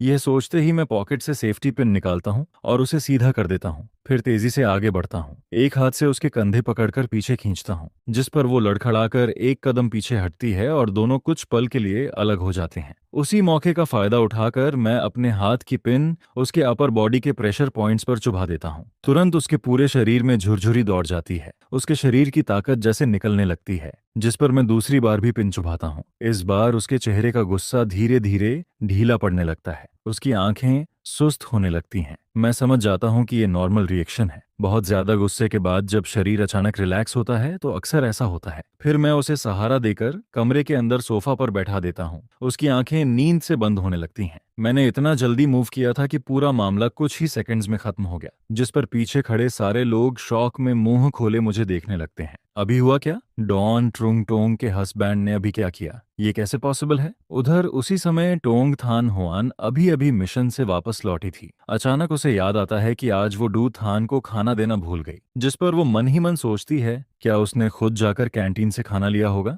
फिर अगले ही पल उसके दिमाग में दूसरा ख्याल आता है, अभी तो सिर्फ कुछ ही दिनों से मैं उसके लिए खाना लेकर जा रही हूँ, लेकिन पता नहीं कब ये आदत बन गई। इसके बाद वो खुद से ही कहती है, दूथान इतना लंबा चौड़ा आदमी है, क्या वो सच में अपना ख्याल नहीं रख सकता? जिस पर पूरे फैमिली क्वार्टर्स में हंगामा मच जाता है। लोग आपस में कहने लगते हैं, पता नहीं जीजाजी ने चू बटालियन लीडर की वाइफ के साथ क्या किया, वो अभी तक बेहोश पड़ी है। कई महिलाएं तो उसे तुरंत हॉस्पिटल लेकर चली गई थीं। दोनों बच्चे लगातार रो रहे थे। उधर चू कुओंग को भी अपनी चोटों का इलाज करवाने हॉस्पिटल आना पड़ा। इस बार मामला इतना बढ़ गया था कि ब्रिगेड कमांडर तक डिस्टर्ब हो गया, यहाँ तक कि पॉलिटिकल कमिश्नर भी हॉस्पिटल पहुंच चुका था। आखिर चू फैमिली अपना घर का मामला खुद संभाल नहीं पाई, ऊपर से बाहरी लोगों को भी इसमें घसीट लिया। मिलिट्री हॉस्पिटल का छोटा सा मेडिकल रूम लोगों से भर चुका था। दोनों बच्चे चेयर पर बैठे नर्स के दिए गर्म पानी को धीरे धीरे पी रहे थे। उधर चू कुओंग एक तरफ बैठा नर्स को ट्रीटमेंट करने दे रहा था। उसके चेहरे और गर्दन पर नाखूनों के काफी निशान थे।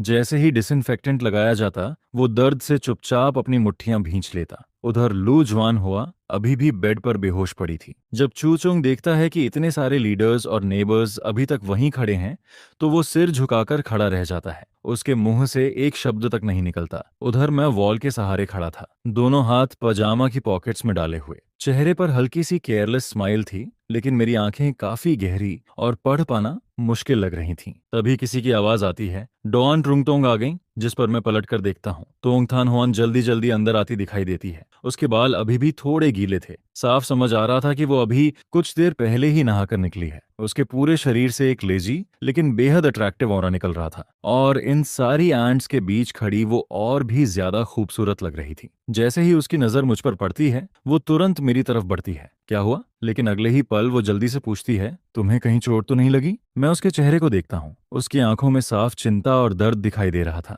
यह देखकर आसपास खड़े लोग शॉक में पड़ जाते हैं। एक आदमी तुरंत बोल पड़ता है, डॉन ट्रोंग, आप क्या कह रही हैं? लू जुआन हुआ अभी भी बेड पर बेहोश पड़ी है, वो दिखाई नहीं दे रहा। दूसरा आदमी चू कुओंग की तरफ इशारा करके कहता है, और बटालियन लीडर चू का चेहरा देखिए, पूरा खून से भरा पड़ा है, लेकिन आपकी नजर सिर्फ इस यंग मैन पर है। तभी एक औरत जल्दी से समझाने लगती है, दोआन ट्रोंग, अभी थोड़ी देर पहले जीजाजी ने एक नीडल निकाली और सुआन हुआ को 2 बार चुभोया। उसके बाद वो उसे कमरे में लेकर गए। फिर चाहे जितना जगाया, वो उठी ही नहीं। यह सुनते ही कई लोगों की रीढ़ में सिहरन दौड़ जाती है। आखिर सामने खड़ा ये जेंटल और स्कॉलरली दिखने वाला आदमी सिर्फ एक छोटी सी पिन से किसी को ऐसे गिरा देता है कि किसी को पता तक नहीं चलता। वाकई काफी डरावना था। उसी वक्त मैं अपने बिल्कुल पास खड़ी तोंग थान हुआन की तरफ देखता हूँ और शांत आवाज में समझाने लगता हूँ। चू फैमिली की लड़ाई पूरी तरह कंट्रोल से बाहर जा चुकी थी। उनकी वाइफ का ब्लड प्रेशर बहुत बढ़ गया था, आंखें पूरी लाल हो चुकी थीं। मुझे डर था कि कहीं ब्रेन वेसल रपचर ना हो जाए, इसलिए मैंने बस 2 नीडल्स लगाई ताकि वो काम हो जाएं।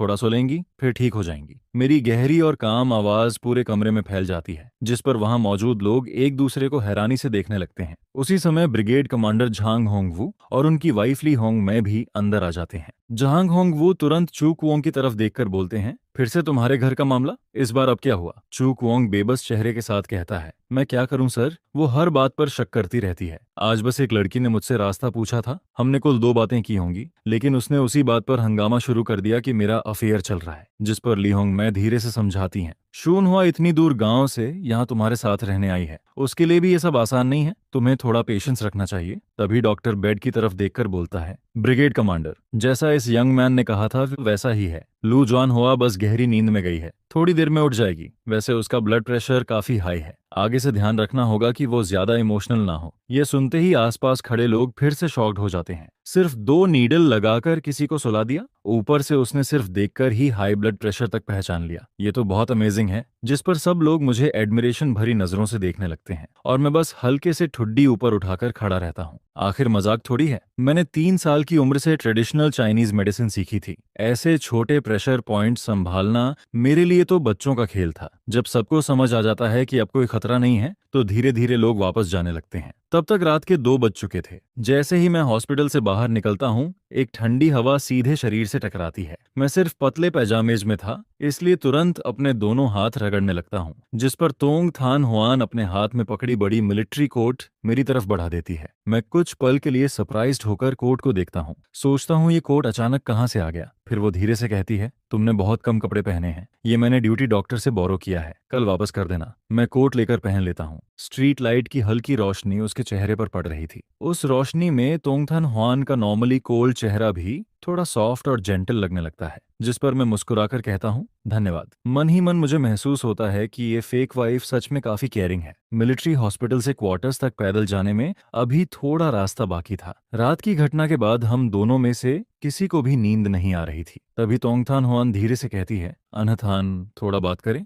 मैं उसकी तरफ देखकर जवाब देता हूँ, किस बारे में? जिस पर वो क्यूरियस होकर पूछती है, तुम तो वेस्टर्न मेडिसिन डॉक्टर हो ना, फिर तुम्हें ह्यूमन बॉडी के प्रेशर पॉइंट्स के बारे में इतना कैसे पता? मैं कैजुअली जवाब देता हूँ, मैंने 3 साल की उम्र से ट्रेडिशनल चाइनीज मेडिसिन सीखना शुरू कर दिया था। यह सुनकर वो जेन्युइनली इम्प्रेस्ड हो जाती है। मुझे नहीं पता था कि तुम इतने केपेबल हो। फिर अचानक उसे कुछ याद आता है, और हाँ, अगली बार आधी नींद में किसी के लिए दरवाजा मत खोलना। मैं थोड़ा कंफ्यूज होकर पूछता हूँ, क्यों? जिस पर वो तुरंत बोलती है, क्या पता बाहर कौन हो? मैं हंसते हुए जवाब देता हूँ, लेकिन ये मिलिट्री डिस्ट्रिक्ट है, यहाँ कोई बैड पर्सन थोड़ी होगा, और वैसे भी मुझे लगा सिर्फ तुम ही मुझे ढूंढने आती हो। चिंता मत करो, आगे से ऐसा नहीं करूंगा। फिर मैं थोड़ा एम्बेरेस्ड होकर कहता हूँ, असल में उस वक्त मैं पूरी तरह स्लीपी था। मुझे लगा जैसे अभी भी घर पर हूँ, इसलिए हैबिट में आकर दरवाजा खोल दिया। यह सुनकर तोंगथान हुआन धीरे से सिर हिलाती है। फिर अचानक वो पूछ बैठती है, अनथान, तुम्हें मैं कैसी लगती हूँ? उसका ये अचानक पूछा गया सवाल सुनकर मेरा दिल एक पल के लिए रुक सा जाता है। स्ट्रीट लाइट उसकी शैडो को लंबा खींच रही थी। उसके शार्प और कोल्ड चेहरे पर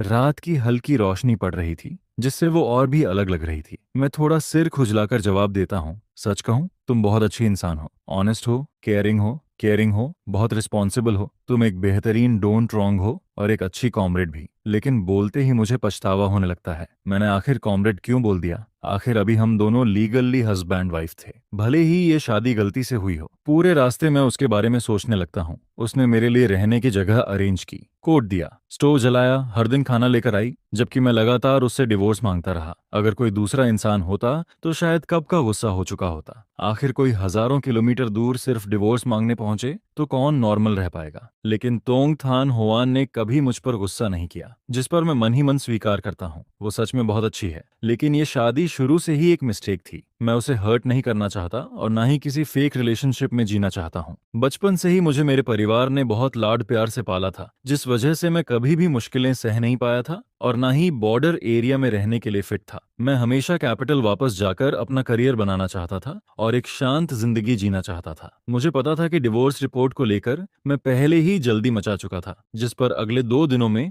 वो अप्रूव भी हो जाती। यह सोचकर मेरा मन हल्का जरूर फील करता है, लेकिन अंदर कहीं ना कहीं एक अजीब सा खालीपन भी महसूस होने लगता है। फिर जब मैं मिलिट्री फैमिली क्वार्टर्स पहुंचता हूं, तब आधी रात हो चुकी होती है, जिस पर जैसे ही मैं दरवाजा खोलने वाला होता हूं, तभी वो मुझे आवाज देकर कहती है, दूथन, आज सच में तुम्हारा धन्यवाद। अगर तुम नहीं होते तो लिन ट्रुंग चू के घर का मामला ना जाने कितना बड़ा हंगामा बन जाता। जिसके जवाब में मैं हल्की मुस्कान के साथ कहता हूँ, मैंने तो बस मदद की है। आखिर मैं एक डॉक्टर हूँ और किसी को मुसीबत में देखकर आंखें बंद नहीं कर सकता। यह कहकर मैं मुस्कुराते हुए दरवाजा खोलकर अंदर चला जाता हूँ। लेकिन इसके बाद भी मैं बिस्तर पर करवटें बदलता रहता हूँ और चाहकर भी नींद नहीं आती, क्योंकि मेरी पत्नी और चू ट्रोंग की घटना अब भी मेरे दिमाग में साफ दिखाई देती रहती है, जिस पर मुझे फिर उस इंसान की याद आने लगती है, वो नादबाज। वही इंसान जिसने मेरी जगह थान हुआन से शादी की थी, वो बेवकूफ इंसान जिसने एक लड़की के प्यार में अपनी जान तक दे दी थी। लेकिन सच तो ये था कि उसे शुरू से ही जाल में फंसाया गया था।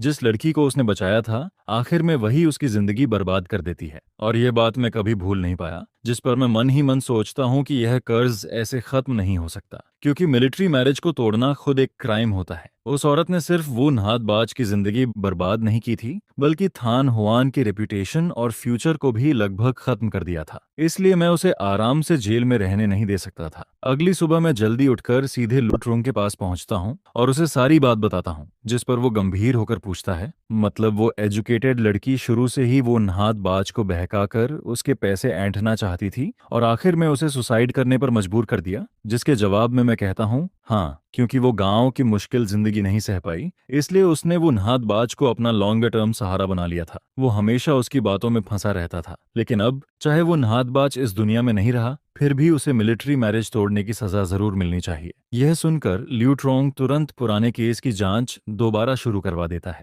फिर इन्वेस्टिगेशन के दौरान पता चलता है कि वो लड़की जेल के अंदर भी चैन से नहीं बैठती, बल्कि हर किसी पर इल्जाम डालती रहती है और रिश्तों का इस्तेमाल करके अपनी सजा कम करवाने की कोशिश करती है। लेकिन सारे सबूत साफ सामने आ जाते हैं, जिस पर थान हुआन भी अपना मैरिज सर्टिफिकेट और उस समय का विक्टिम रिपोर्ट पेश कर देती है, जिसके बाद लूरची थान की सजा और बढ़ा दी जाती है और उसकी पूरी जिंदगी जेल में ही गुजरने वाली होती है। सच में जैसा कर्म वैसा फल मिलता है। फिर यह खबर मिलिट्री फैमिली क्वार्टर्स तक पहुंचती है, जिसे सुनकर सभी लोग थान हुआन के लिए राहत की सांस लेते हैं। यहाँ तक कि जो मिलिट्री वाइफ्स पहले मुझे ताने मारा करती थीं, अब उनका नजरिया भी बदलने लगता है। इसके बाद दोपहर में टोंग थान हुआन मेरे सामने डिवोर्स पेपर्स रखती है और मेरे हाथ में पेन देते हुए कहती है, अप्रूवल आ चुका है, साइन कर दो। जिस पर मैं उस कागज पर लिखे डिवोर्स शब्द को काफी देर तक देखता रहता हूँ, क्योंकि यही तो वो चीज थी जो मैं हमेशा चाहता था। लेकिन जब ये पल सच में सामने आता है, तब मैं चाहकर भी साइन नहीं कर पाता। फिर अचानक पिछले कुछ दिनों की सारी यादें मेरे दिमाग में आने लगती हैं।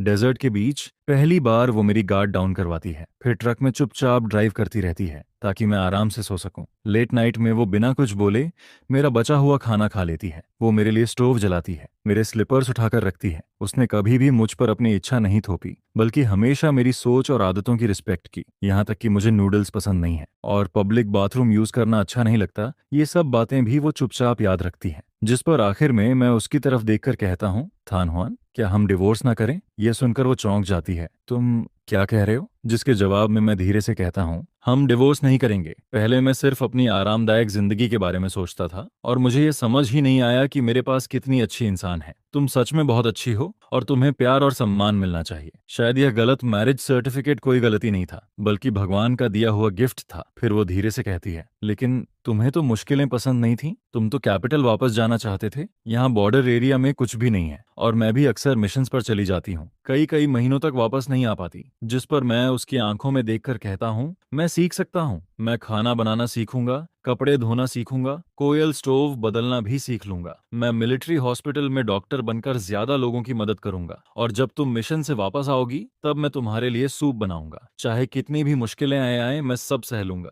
बस मेरे पास तुम रहो। यह सुनकर आसपास खड़े लोग भी इकट्ठा होकर हमें देखने लगते हैं, जिस पर एक आंटी हंसते हुए कहती है, मुझे पहले से पता था कि तुम समझदार इंसान हो। मैंने कहा था ना, तुम दोनों की जोड़ी ऊपर वाले ने बनाई है। इसके बाद मैं डिवोर्स पेपर्स पर साइन नहीं करता, बल्कि तोंग थन हुआन का हाथ मजबूती से पकड़ लेता हूँ और सबकी तालियों के बीच कहता हूँ, चलो इस बार हम फिर से मैरिज रजिस्ट्रेशन करवाते हैं, लेकिन इस बार मैं अपनी मर्जी से तुमसे शादी करना चाहता हूँ। जिस पर थान हुआन मेरी तरफ देखती है और आखिर में मुस्कुरा देती है। इसके बाद हमारी जिंदगी धीरे धीरे बदलने लगती है। मैं सच में घर संभालना सीखता हूँ। फिर मैं लू ट्रोंग की पत्नी से कुकिंग सीखने लगता हूँ। हालांकि शुरुआत में मेरा खाना या तो जल जाता था या बिल्कुल फीका बनता था, जिस पर मैं खुद मजाक उड़ाते हुए कहता हूँ, ऐसा खाना तो कोई खा ही नहीं सकता। लेकिन थान हुआन मुस्कुराकर जवाब देती है, अगर तुमने बनाया है तो मैं सब खत्म कर दूंगी। यह सुनकर मैं और ज्यादा मेहनत करने लगता हूँ। फिर मैं सिर्फ कुकिंग ही नहीं, बल्कि कपड़े धोना, कोल स्टोव बदलना, ओवना ओवना बायदारो बदलना और पूरा घर साफ रखना भी सीख जाता हूँ। जिस पर थान हुआन मुझे देखकर कहती है कि अब मैं पहले से काफी ज्यादा कैपेबल हो गया हूँ और इसी तरह हमारा छोटा सा परिवार भी धीरे धीरे खुशहाल बनने लगता है। फिर एक दिन मैं उसका हाथ पकड़कर कहता हूँ, यह सब सिर्फ तुम्हारे लिए है। मैं तुम्हें एक शांत और सुरक्षित घर देना चाहता हूँ। इसके बाद मैं मिलिट्री हॉस्पिटल में काम शुरू करता हूँ, जहाँ मैं चाइनीज मेडिसिन और वेस्टर्न मेडिसिन को मिलाकर सोल्जर्स का इलाज करने लगता हूँ। फिर मैं खुद से मेडिसिनल ऑयल भी बनाता हूँ। एक बार एक सोल्जर ट्रेनिंग के दौरान घायल हो जाता है और जैसे ही वो तेल लगाता है उसके चेहरे का दर्द तुरंत कम हो जाता है, जिस पर वो हंसते हुए मुझे कहता है, तुम तो सच में मिरेकल डॉक्टर हो। जिसके जवाब में मैं मुस्कुराकर कहता हूँ, अगर इससे लोगों की मदद हो रही है तो वही काफी है। फिर धीरे धीरे मेरा मेडिसिनल ऑयल पूरे कैंप में फेमस हो जाता है। चाहे ट्रेनिंग इंजरी हो या पुराना दर्द, थोड़ा सा तेल लगाते ही आराम मिलने लगता है, जिस पर सभी लोग मुझे मिलिट्री डॉक्टर बुलाने लगते हैं। इसके बाद मैं अपने परिवार को भी बॉर्डर क्वार्टर्स में बुला लेता हूँ, जिस पर मेरे पेरेंट्स और सिस्टर्स थान हुआन को देखते ही उसका हाथ पकड़ लेते हैं। फिर मेरी माँ भावुक होकर कहती है, तुम्हें सच में एक ट्रेजर मिला है। थान हुआन जैसी लड़की के साथ हमेशा अच्छा व्यवहार करना। अब तुम्हें यहाँ खुश देखकर हमारे दिल का बोझ भी खत्म हो गया। फिर एक दिन वो नाथ बाज का परिवार भी हमसे मिलने आता है, जिस पर वो मेरा हाथ पकड़कर कहते हैं, बेटा उस समय गलती हमारी थी, हमने जबरदस्ती हाउस होल्ड रजिस्टर लेकर रिश्ता तय कर दिया था। इतने सालों से हमें इस बात का पछतावा है। जिसके जवाब में मैं शांत होकर कहता हूँ, मैं आप लोगों से नाराज नहीं हूँ। जो इंसान जा चुका है उसके साथ सारी दुश्मनी भी खत्म हो जाती है। आप लोग चिंता मत कीजिए, मैं थान हुआन का हमेशा ख्याल रखूंगा। वो नाथ बाज की तरफ से भी और खुद अपनी तरफ से भी मैं इस परिवार की रक्षा करता रहूंगा। आधे साल बाद मैं और तोंग थान हुआन आखिरकार मिलिट्री एरिया में एक सिंपल शादी करते हैं। वहाँ कोई बड़ी सेरेमनी या रॉयल डेकोरेशन नहीं होती, सिर्फ हमारे साथी सोल्जर्स और पूरे मिलिट्री एरिया के लोग मौजूद रहते हैं, जिस पर सभी लोग मिलकर खाना खाते हैं, हंसते हैं और पूरा माहौल किसी फेस्टिवल जैसा खुशियों से भरा दिखाई देता है। तोंग थान हुआन उस दिन मिलिट्री यूनिफॉर्म पहनकर मेरे बगल में खड़ी होती है और उसकी आंखों में एक अलग ही सॉफ्टनेस दिखाई देती है, जिस पर मैं उसका हाथ पकड़ लेता हूँ और सबके आशीर्वाद के बीच कहता हूँ, पहले मुझे लगता था कि यह मैरिज सर्टिफिकेट सिर्फ एक परेशानी है, लेकिन अब मुझे समझ आ गया है कि यही मेरी जिंदगी की सबसे बड़ी खुशकिस्मती है। थान हुआन, बाकी की पूरी जिंदगी मैं तुम्हारी रक्षा करूंगा, तुम इस देश की रक्षा करना और हम दोनों कभी अलग नहीं होंगे।